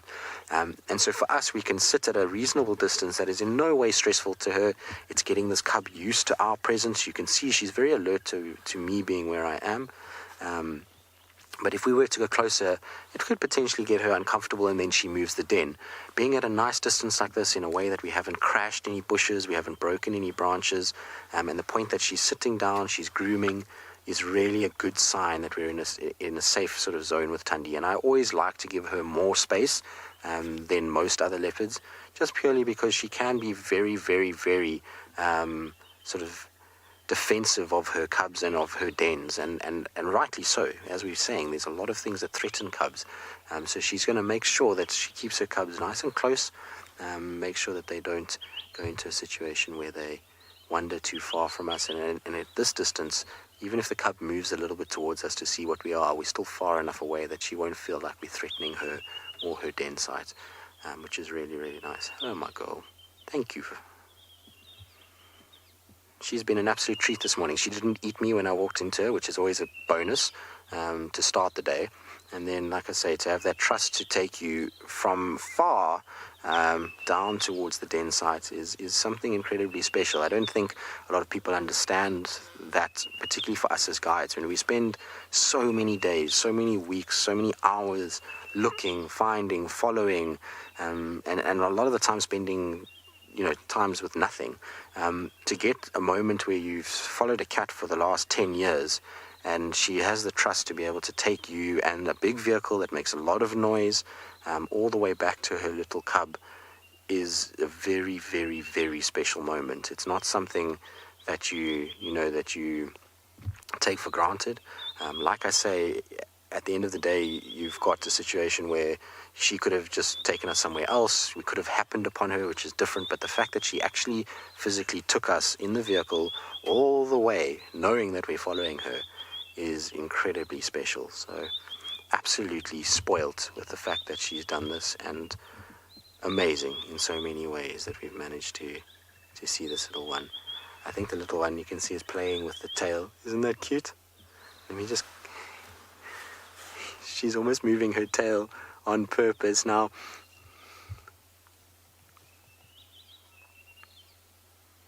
So Matt, it's really interesting watching female leopards, and there's one up the tree now. Is it the little one? Is there? It's the same one, huh? So Matt, it's really interesting watching these female leopards, because each female leopard is different. With Tundi, I didn't see her scent mark, but we know she defecated on the road. That's how we found her, as her tracks and her poo led us to her initially.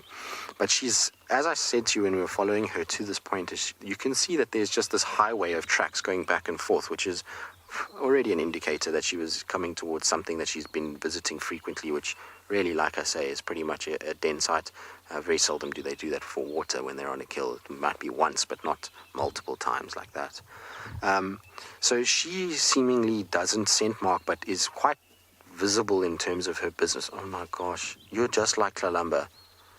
This is how Tlalamba was too, at this exact same den site. Up a tree, down a tree, over a tree, falling out of trees, just absolutely hooliganism. There it goes. Can you see it?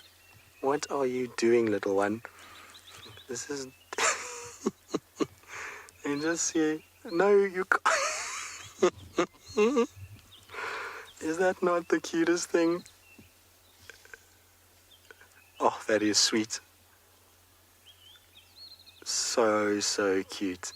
Anyway, so what I was saying is that basically her movement is on roads. But when we used to see Salahesh in the west, so around Simambili, when she had her cubs, when she had Tiani and various other litters, she was incredibly good at not walking on roads. So what she would do is anytime she was going to the cubs with no scent marking, and she would literally go across a road. So she would basically walk straight across and into grass, not on game paths. And she must have figured out that hyenas followed her less if she did that way.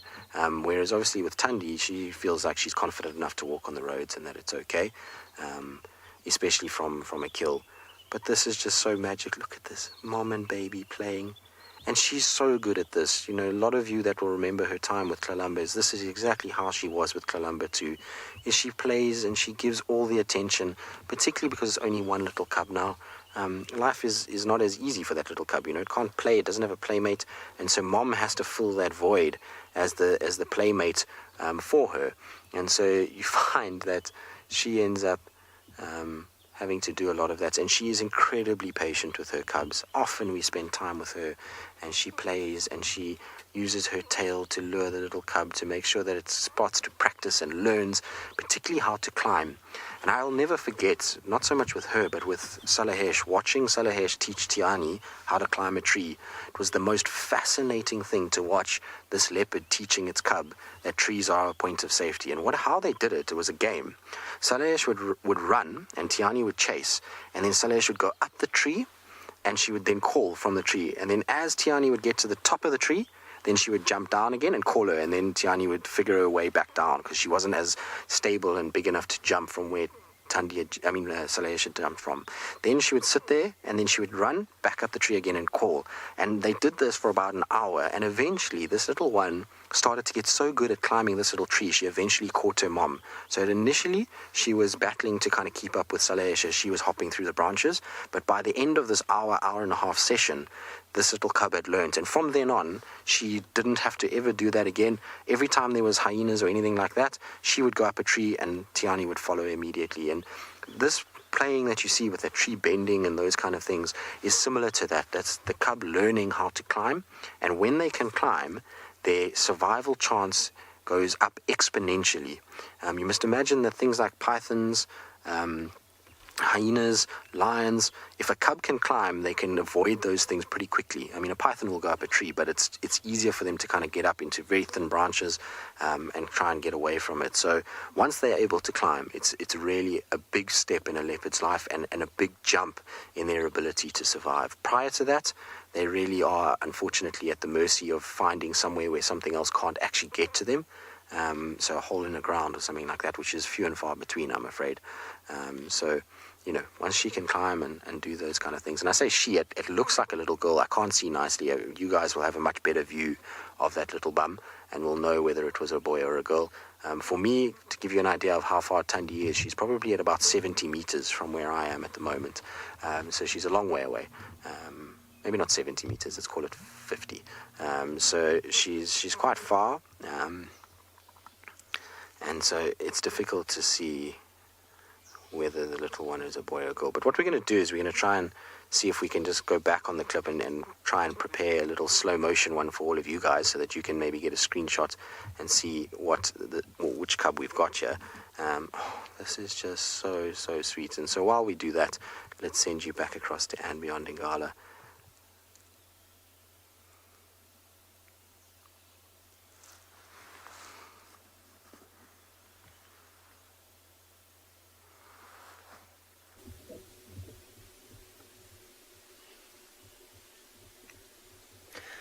So we just saw this one Ross male moving close to the pride. So the whole pride came down and they're laying down in the riverbed now.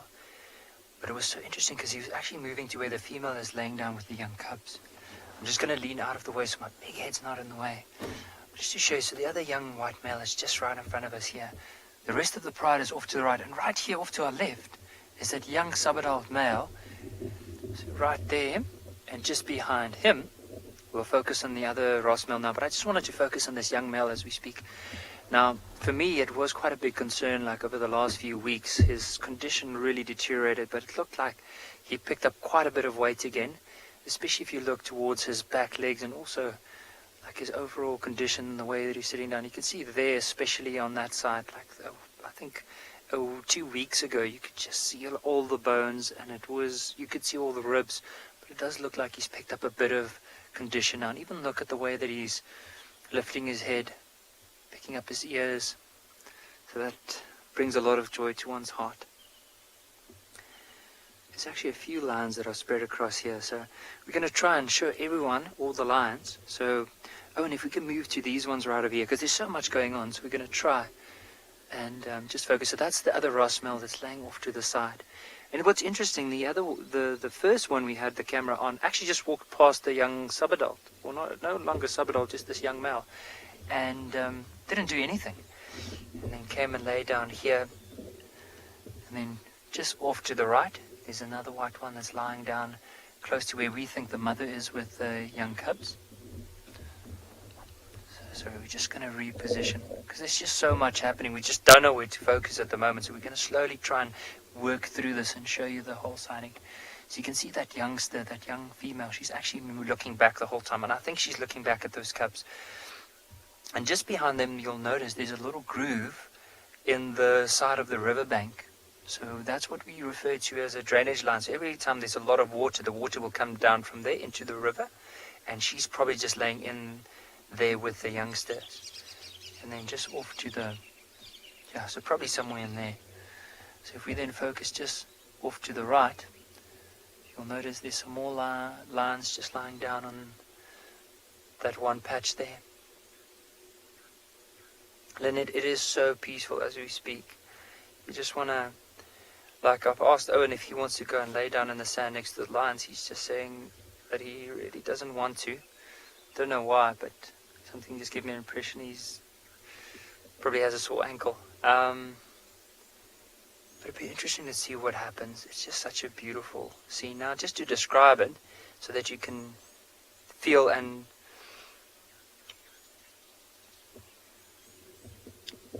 just so that you know what's happening. So, open riverbed, a lot of the birds on these big trees next to the riverbed calling, and of course all the lions. You can just hear now and then some of them sneezing. But very peaceful scene. I think while we enjoy this peaceful scene, let's head you across to a bit more of a playful scene with Tristan back at Juma.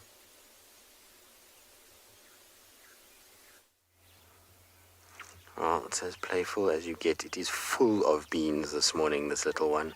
So cute. I've absolutely loved seeing it this morning. Look at this.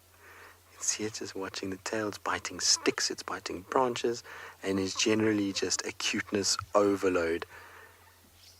Oh, to see leopard cubs is so special. Like I say, if you think, look at it watching the tail, watch.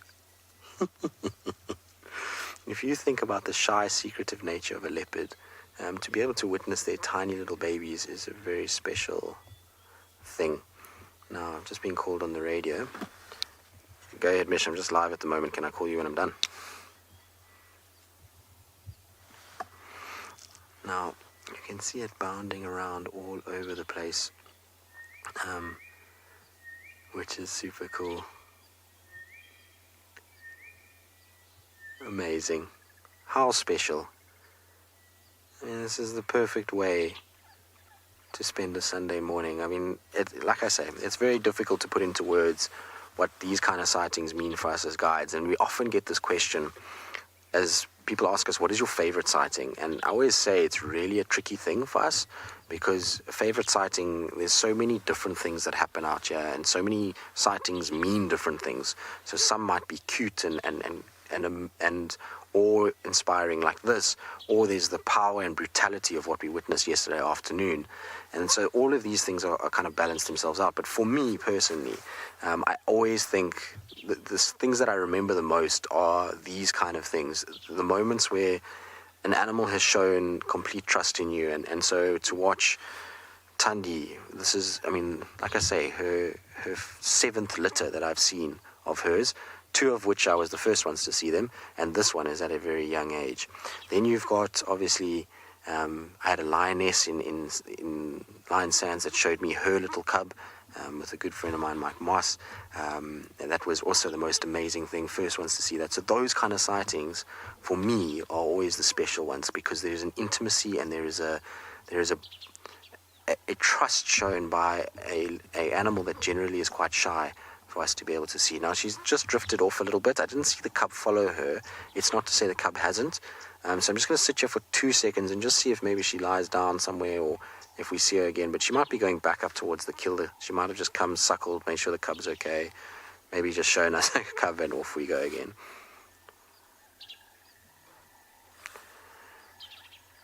Tell me, the cub will probably just be sleeping.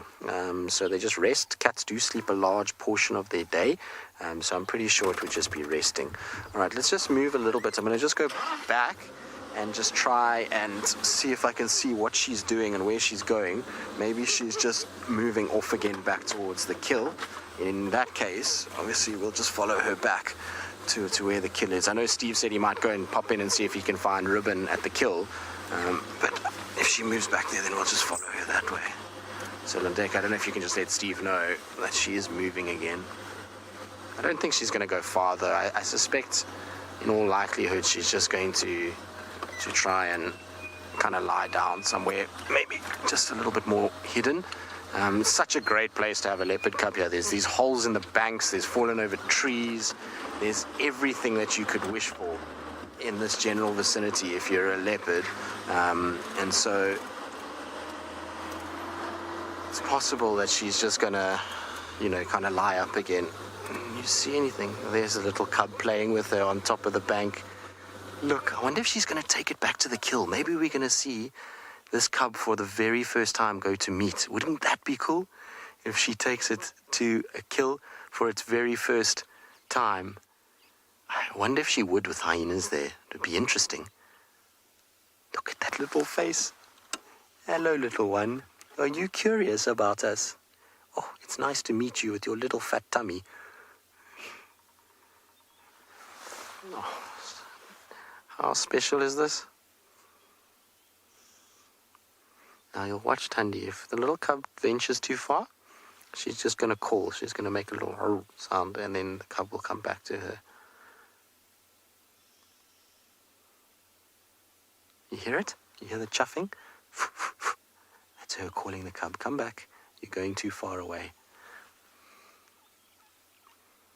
I just want to sit patiently. She looks like she might be angling down.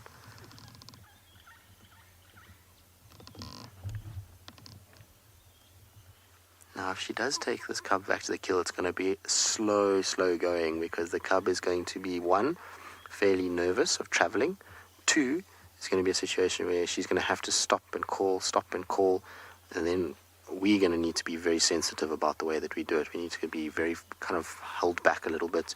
If they're on the road, then it's okay. Then we can just let them walk up the road the whole way and don't actually even follow them until they get to the top, and then we can slowly come up behind them. But you've got to be a bit careful with that, because the cub sometimes gets nervous, especially if you're off-roading, and runs away from mom, and then mom gets panicked, and so you've just got to be nice and kind of relaxed about it. I can see them playing there. Let's just go forward a bit, BK.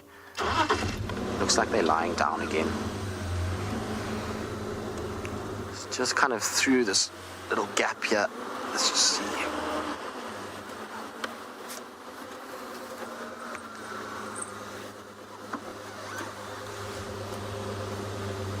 You can see her tail. You see her tail through there.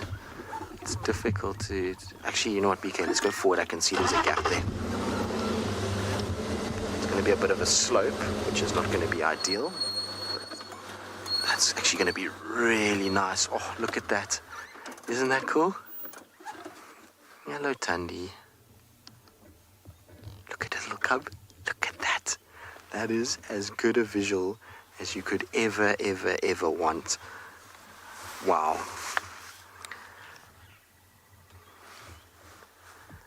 Thandi, you're spoiling us this morning, my girl. Thank you. Like I say, it's a special thing. Just loving that little fluffy tail that bounds around everywhere as well.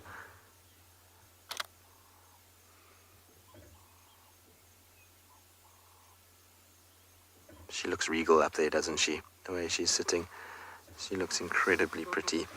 And like I say, very regal in the way that she's just watching us from the top of the bank, sitting almost with that kind of queen-like stance that she's got. Oh no, there's a bushbuck. That's not going to go well. We're at Nyala, maybe. It's going to maybe make her move, so I'm not sure if she's going to stay still now.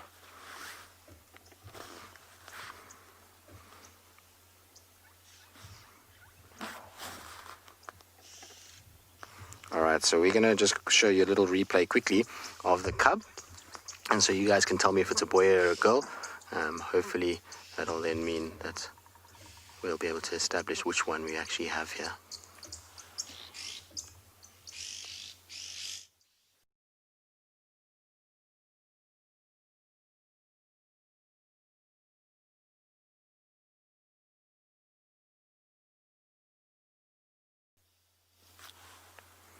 Alright guys, so hopefully somebody got a screenshot of that, somebody could see, and maybe you can let us know whether or not it's a boy or a girl.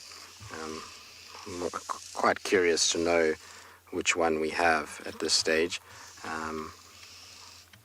To me it almost looked like a girl, but I might be wrong. Yeah. What do you see? So, BK maybe saw something.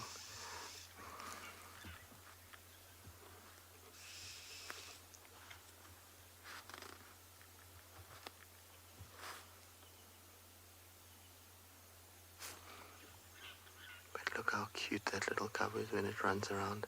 It's quite brave. I'm actually quite surprised. It's not as shy of us as I thought it would be. You know, normally when the car starts, a little cub will run for cover. But this one seems fairly fine. As long as it's near mom, it's absolutely okay. She seems fairly okay with us as well. So I think we're all right for now. Okay. So a lot of you are saying it's the little girl that we've got, which is going to be nice. I mean, it's another little future queen that we have in our area, which will be always welcome. Female leopards generally stick around, so it's nice when you get females. The boys obviously typically distribute, so. But look at this. Isn't this cool? Come on, little cub, come back to us. We want to see you play with your mum again. What a magic way to spend the day. And she's giving us such a nice view. It's so nice and open where she's sitting.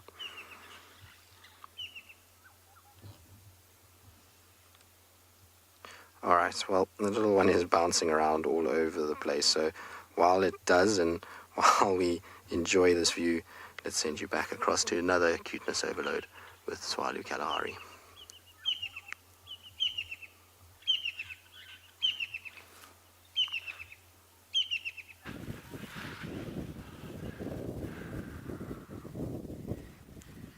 So this little male has been left behind as a babysitter. And the rest of the group is out foraging. They're completely out of sight of us now.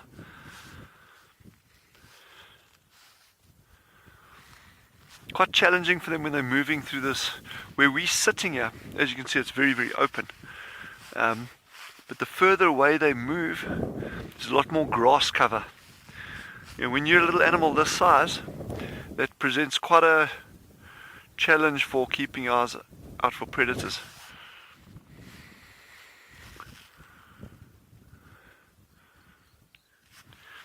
And finding that other puff adder this morning is, you know, again, that's just highlights just how many potential predators are out here for an animal this size.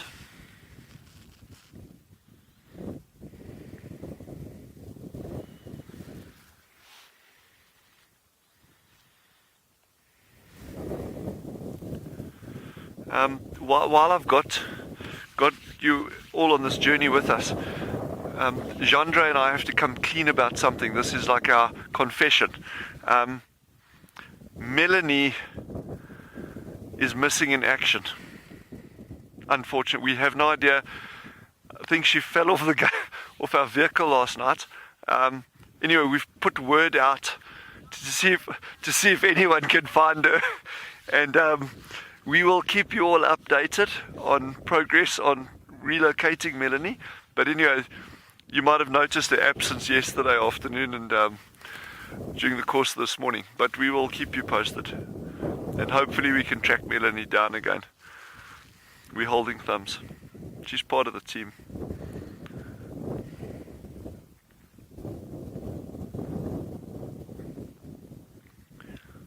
There's a big armored ground cricket walking right next to this one. It might go for it.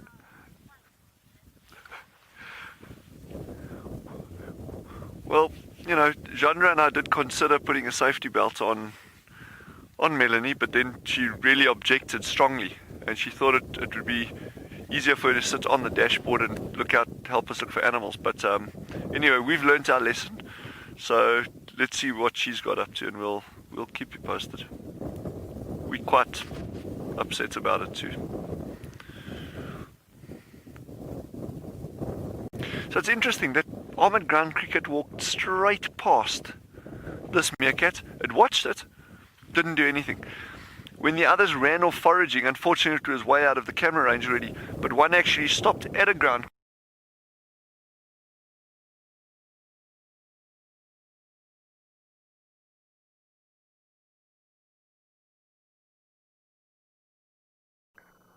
Well, back from the Kalahari, we do apologise about any technical mishaps you might have had there. There's a new location, and there are always going to be little glitches in the system. But we've managed to find the matriarch of the Djuma clan. I do believe this is Ribbon. We followed up on Tristan's wonderful tracking earlier of Tundi to the kill site where she has hoisted an impala. And here we have the opportunistic nature of a hyena sitting ready and waiting for some scraps to be developed. We actually made our way past the den site to see if we could find this individual with her cubs.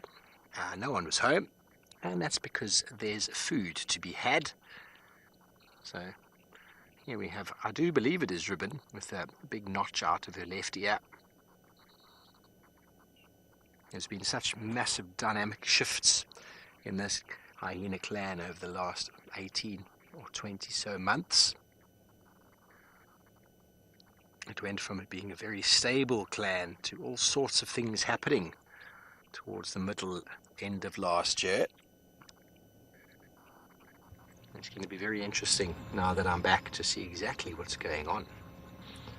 We saw a hyena earlier in the road at the beginning of our drive, but we didn't manage to get it on camera or even in the binocular field, so I wasn't able to identify who it was. But these fellows, male and female, cover enormous amounts of area. So when you're tracking, you never track hyenas because they cover crazy amounts of area. So we were on Simbambile earlier. We had tracks of the Nkuhum Pride with the cubs up and down, and we found ourselves in a very low signal area. And being my first time over there, I wasn't really able to figure out where we could hang out to have a signal, but we weren't able to find the lions anyway. We decided to move out so we could contribute to the show. And then Tristan is magnificent once again, found Thandi with her cub. So very, very special days. I'm very excited to be able to see her. I spent lots of time last year trying to find her previous litter, and well, Tristan has done just that.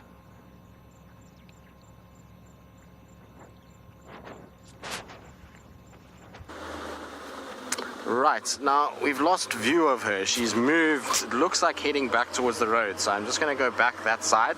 So I wonder if she's not going to take this little cub to the kill. We're not going to be able to spend too much longer with her. There's one other vehicle that wants to come and have a look, and we're going to try and keep it to one vehicle a drive after this morning. So I'm not going to spend that much longer. If I can't find her on the road on the other side, then we're just going to leave it. And then we'll obviously somebody will come and check this afternoon. But how amazing was that? So special to see. Like I say, it's an incredibly cool thing to have, that's for sure. All right, I just got to get back up this hill now. You can see why she likes it in here. Dense, thick, undulating. It's just everything that you would want for a leopard den, really. It's done incredibly well to be able to do this. I just don't know, like I say, whether she's going to take this to the kill. It looks a little on the young side, but it's not far off. I think within the next couple of weeks, not today, it's going to get its first taste of meat. I just worry about the fact that there's a hyena there. I don't know if she'll take the one knowing that there's hyenas around and in residence of that area. So I'm not sure if she would, but let's see. You never know. We're going to try and kind of see what plays out a little bit. Obviously going to go much slower now on the road.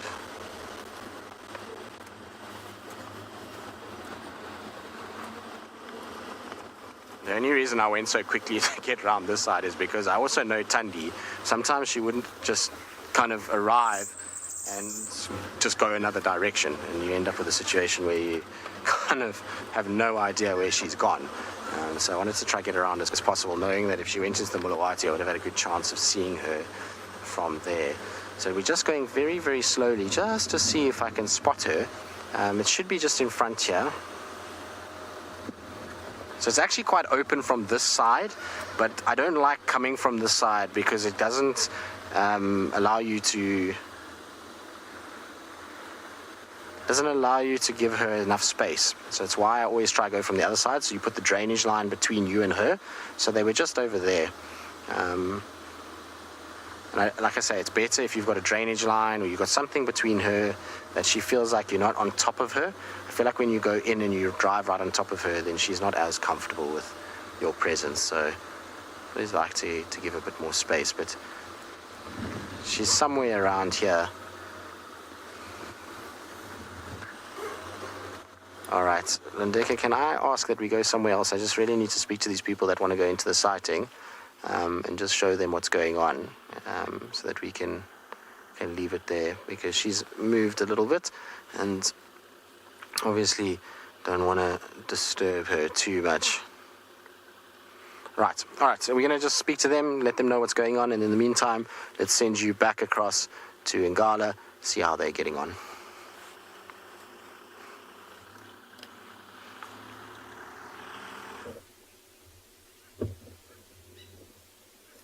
So we just want to have a look at these two youngsters that are currently having a bit of a playful tussle with one another. So we'll just give it some time.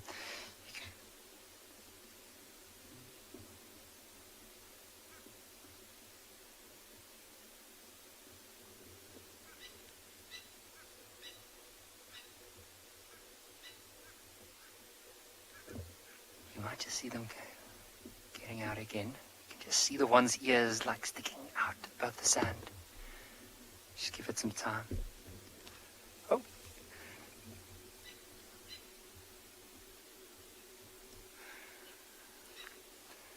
I love it how the two sisters had to team up to take down probably one of the half brothers. Do you see? So that the one that's now moving away, so from the right to the left, and that young white female, those are the two sisters.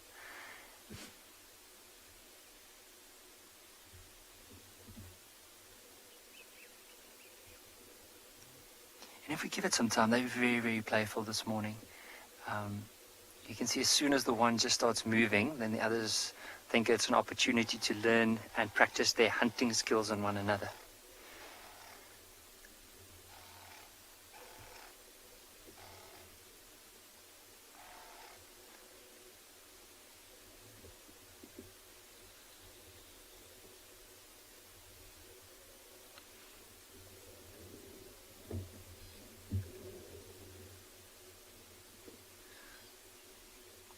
So let's just have a look at this female. But if you notice on her left elbow and just under her belly, it looks like there's a little wash of blood, and that might be because of a kill during the evening.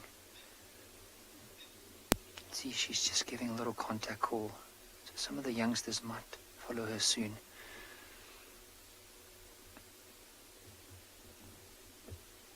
Let's see if she starts heading up the bank. Oh, definitely. Here's one of the Rossmels just cut up.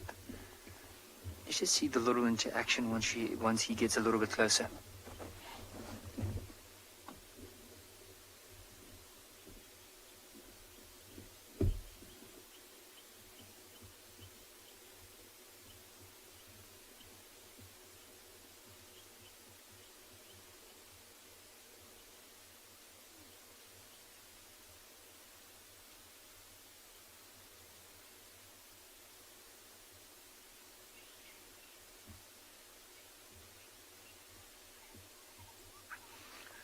But that's a really good question. Like, I'm not too sure.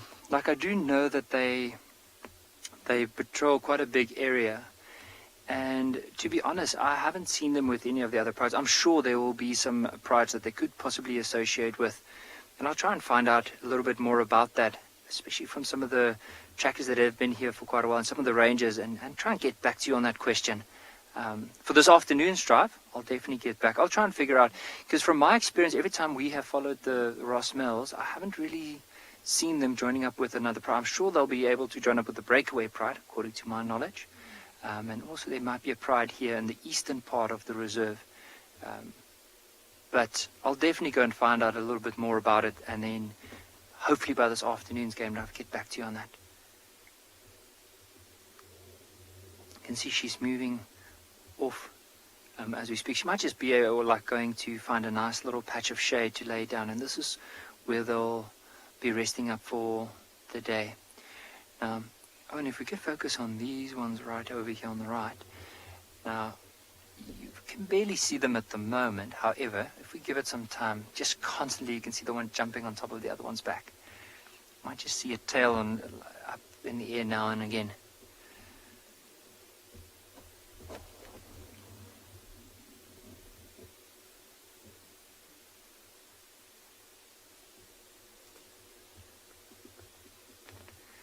Now that one that we're seeing off to the right of the screen is actually pulling a Dylan, there could be quite a few females. It all depends on, of course, the size of the actual pride. Now, in some areas, the pride could be up to 30 lions. And, oh, all of them getting ready. There's another one that just came down. Let's just have a look here. So there could be quite a few lionesses within a pride, and it can range anywhere from just 2, maybe even 1, all the way up to 25 possible lionesses within the pride. They make up the majority of the pride, and of course, depending on the males that are within that pride, sometimes it could be 1, there could be 2, it could be a coalition of up to 5. And the majority of them would be the females.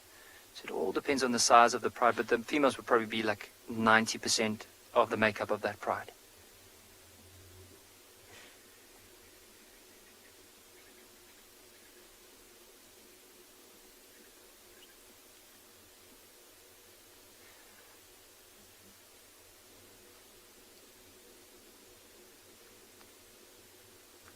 So Owen, just off to the left here. I know it's a bit hard through the reeds, but this one is practicing a takedown on the other one. So the other one's just sitting upright. And that one is basically trying to chew off the tail.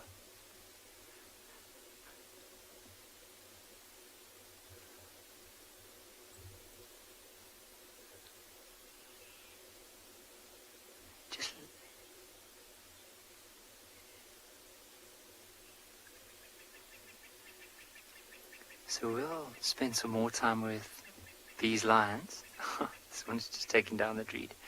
But in the meantime, while we do that, we're going to send you across to Tristan for an update.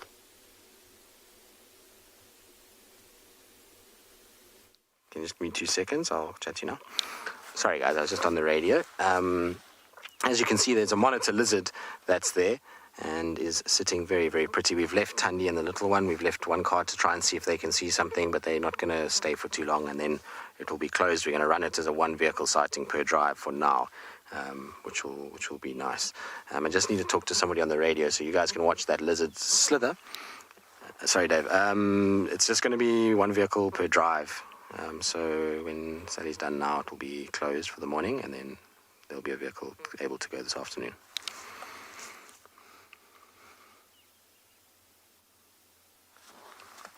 Yeah, FM Tundi, she's just got the 1 cub, but it's just in the place where she had Tlalamba. I don't know if you remember when Tlalamba was in the Mulawati, close to Twin Dams. It's just there.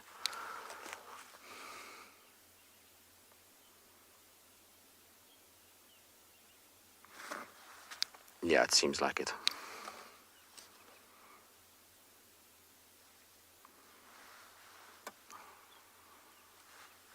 Alright, so there's just people, everyone's just trying to find out what's going on with the den, but like I say, we quickly just manage it and just make sure that we're not putting too much pressure on her. At the end of the day, we don't want 400 vehicles going in and out, crashing around, because she's just going to move it around again.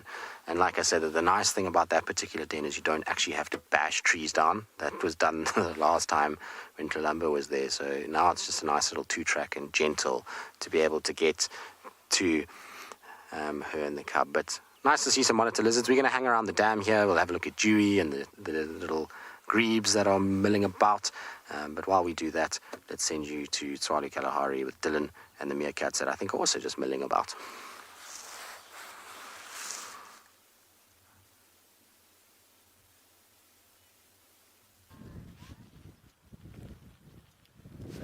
So the little babysitter's just gone down again. And we're just going to sit here waiting for him to pop up. There was a bit of alarm calling way out towards the dune crest, so from here probably 400 meters. It could just be a jackal or something, so nothing serious, but I think it may pay off if we just sit quietly and just watch. When the alarm calling started, this meerkat was very alert, was watching, and then just went down the hole. And it was birds alarm calling, sorry, yeah, to clarify, that was birds alarm calling. It could even be a snake that's on the move, or a bird of prey that came over that we didn't see. So we'll just keep our eyes open and hopefully we'll get something.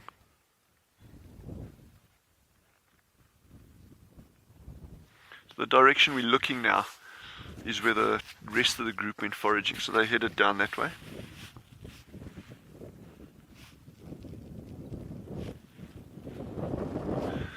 And they remember also when they go out, they're not going to forage constantly. You know, they've got to rest as well. And as the day picks up or gets warmer, they'll start going into the shade of bushes or even little bolt holes. This burrow right close to us over here, this is one of their bolt holes, and what we've noticed over the past couple of mornings, they've been very, very active in maintaining this particular one when they're heading out. And it's only 8 yards away from where they're leaving their main burrow system, where the pups are. So that's just an interesting observation in terms of how they maintain the burrow structures. And what we've also noticed, Jandra and I were talking about it this morning, is the Makala group is doing a lot more burrow maintenance. And we think the reason there is because these ones have got pups, they're just doing that like a little bit every day, whereas the Makalas, their pups are very, very big already, which means that they're moving burrow system every couple of days. And I think that translates into them really having to put a lot of energy into actually digging and burrowing every time they get to a burrow system that hasn't been used for a while. So, but this little one should be up shortly again. We'll just wait and bide our time. This is a lot of waiting and a lot of patience required in the outdoors. And I think sorry, I'm going to try to see if Jandra can get, there's a wildebeest in the far distance.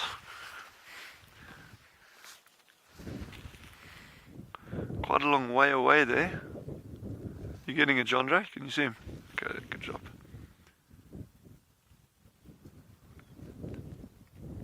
It's a wildebeest bull that's appeared now.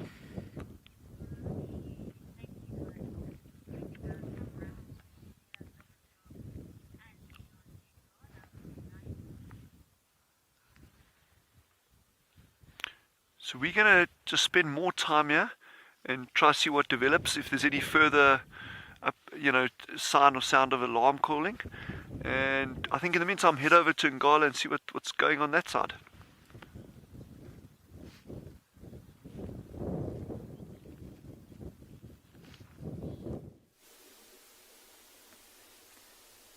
So we just want to have a look at this one youngster. So it just picked up a stick and ran all across from the right off to the left and just decided to lie down here.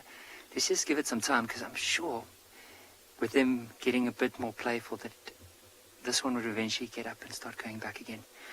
So Owen, I'm going to try and focus on the one off to the right to see where that young white male is. There's one that's trying to pull a reed. Here we go.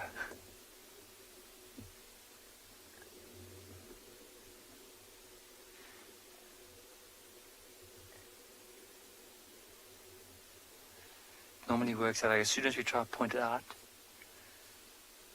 is one that's moving to the right. Now that little mound off to the right seems to be quite a fun little thing for them to play with, or even like to run up to. You'll see they'll constantly run up to the top there, and the one is always trying to be higher than the other one. Eventually they'll come and run down again.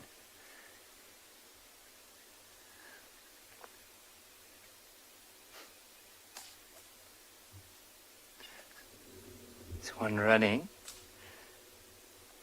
So there's just so much happening. It's so hard to point it out, because as soon as we want to point out here, then something else happens off to the right. So we're going to try and see wherever there's going to be the most action and try and focus the camera on there. Anushka, that's with the youngsters. So I just want to point out, so Owen, if you focus on that young male and that one that's sitting on the bank there, looking down. So just behind that one, in that little stretch, oh, it's going to fall down. Good catch. But just in the back there, that's where we saw them heading in last. So it might only be until later on. I think with all these being so playful, the mother just decided, no, she's not going to bring them out towards the rest of the pride. So she's just lying down in the back there, probably just waiting for the right opportunity to bring them out. It might only be that she'll do that this afternoon. Already this morning, she had them out, and probably from there on, she decided, let's take them, probably feed them for a little while, and then later this afternoon, they'll head out again. So we can definitely this afternoon come back and spend some more time with these with this pride and see if those youngsters can come out. But definitely watching lions, especially the youngsters, are some of my favorite. It's just that they are so clumsy, especially when they're young. You can see their paws are really big, and it's almost like they need to grow into that. So they're very clumsy. They'll grab a reed, they'll roll into, hit each other.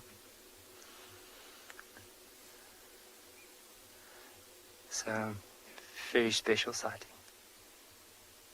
And it's almost like whenever some of them do play, the others feel like they are missing out. That one just picked up a stick off to the right. So I wonder how long it's going to be before the others want to definitely try and get that stick.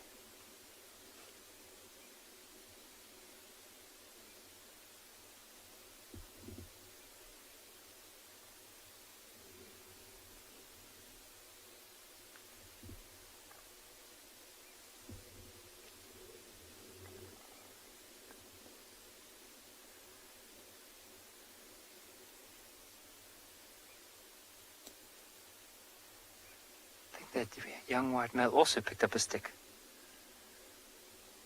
I just saw him picking up something.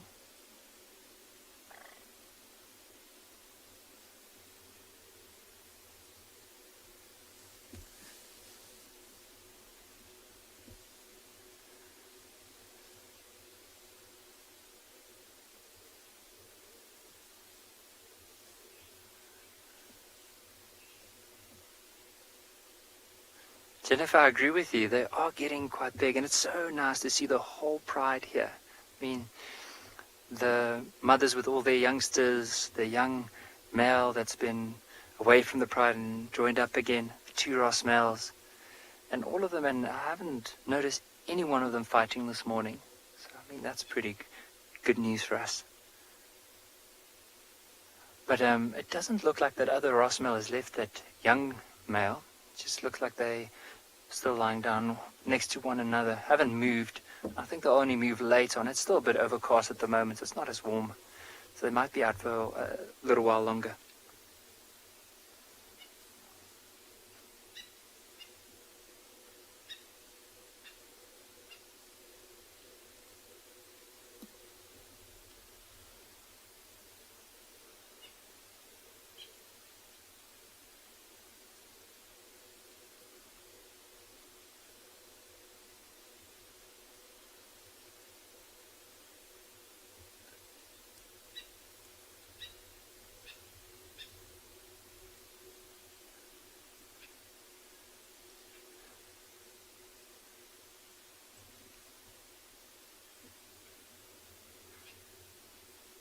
Now let's see what's going to happen once this young male gets out of that little dip there.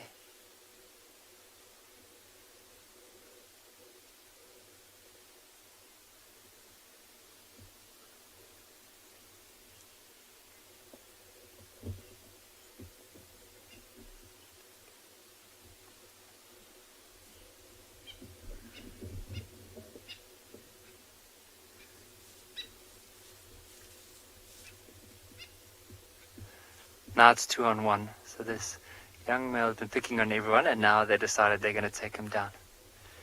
And what's so interesting, the one that's right in front of him is the smallest of the, or no, not anymore, but from the pride that used to be here, it's the sister of that young white female.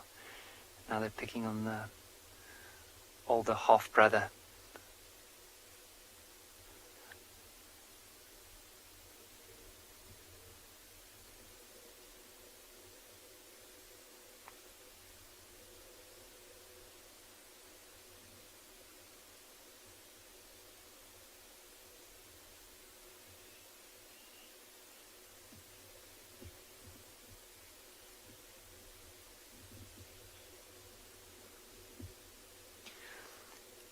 So while we are going to spend a little bit longer time with the pride, we're going to send you across to Ambien Pinder, and I heard there's some good news. Apparently, they found a cheetah.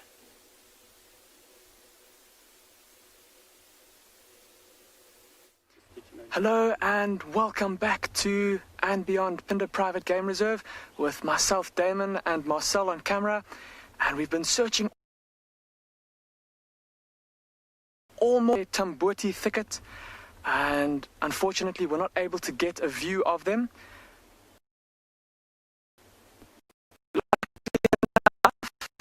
We were called in by another vehicle out here. They told us they'd managed to find this young male cheetah. And so that's who we're sitting with currently. See how he's resting there with his chest in the shade of this little thicket next to this big ravine.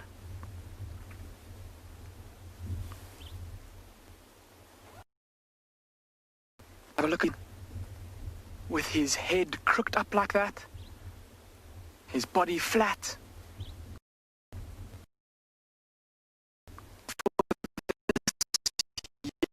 Young cheetah out here all by himself. Still quite small, not yet fully. Recently independent from his mother.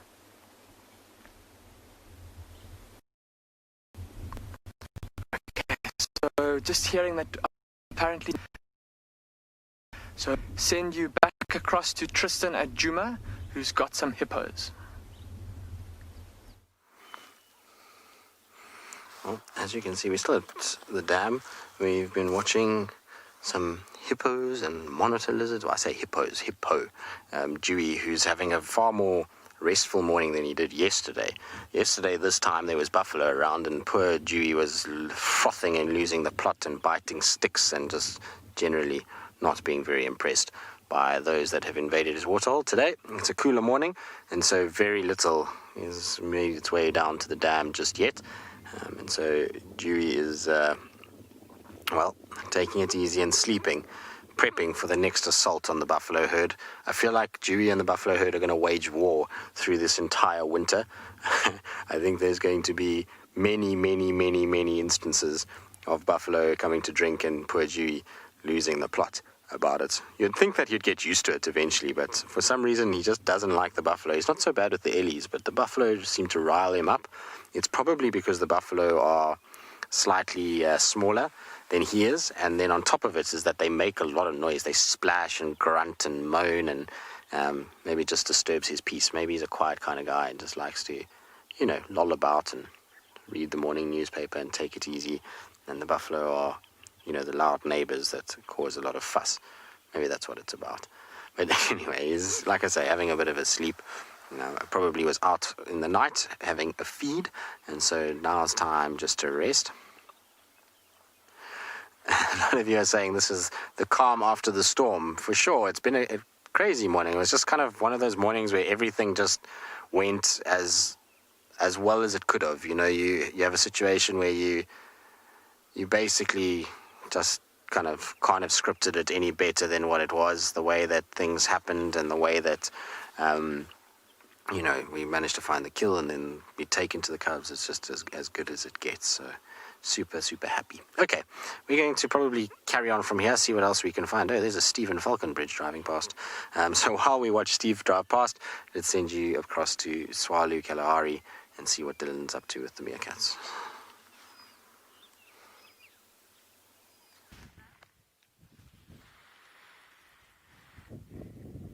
So this little one's just popped out the burrow again. There's been no further alarm calling by the birds out towards the dune there. We did have and he's actually still around somewhere in the background. We can't see him now, but we had a big wildebeest bull that came ambling past.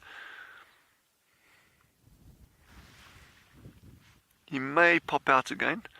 The meerkats obviously have got no concern with them whatsoever.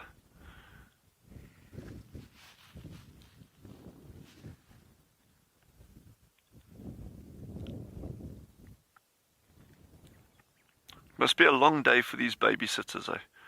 Constantly checking up on the little ones, sitting outside, no feeding.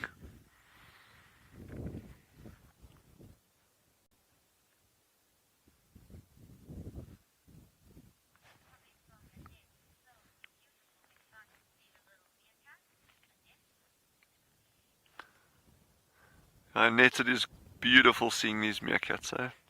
Very special.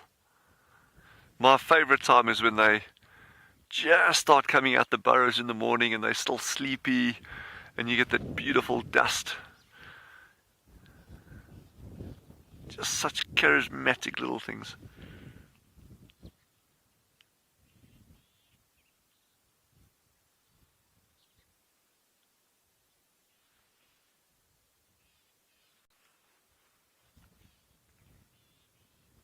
Every time a bird flies over, it watches it. It can't take any chances now. He's got no one else to rely on. He's got none of the other group members here. And that's why they won't feed while the others are here. You know, when the group's moving and there's sentries on duty and they can forage, then you always get time, for the different ones. They can do their own things. But when they're sitting by themselves like this, they just don't have time to, or they can't risk actually starting to feed and concentrating on a meal when there could be danger around. I think head back over to Ngala, and we're going to stay a bit longer with these meerkats.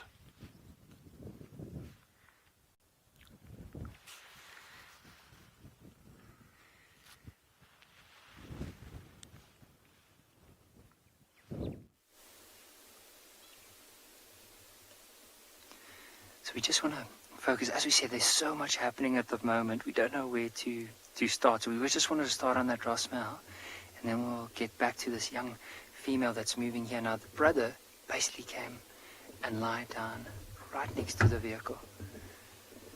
So let's see where she might be heading off. There are some other lines in front of us, and possibly right over here, and I'm going to ask if you can focus right in front of us. I'm going to try and lean out of the way. I know my head might be in the way as we speak, so I'm going to lower down. So what's strange is, so see that young stud that's lying down at the moment now, that one hasn't been very playful. All the others have started playing with one another, chasing each other, but that one has been lying down the whole morning. So it'll be interesting to see once the others get closer. At least he lifts up his head. He's all right. I think he's just not a morning lion. There you go. And there's there's just so much happening. So on the bank on the left, there's that young tawny female that just started stalking one of the other siblings. Just have a look.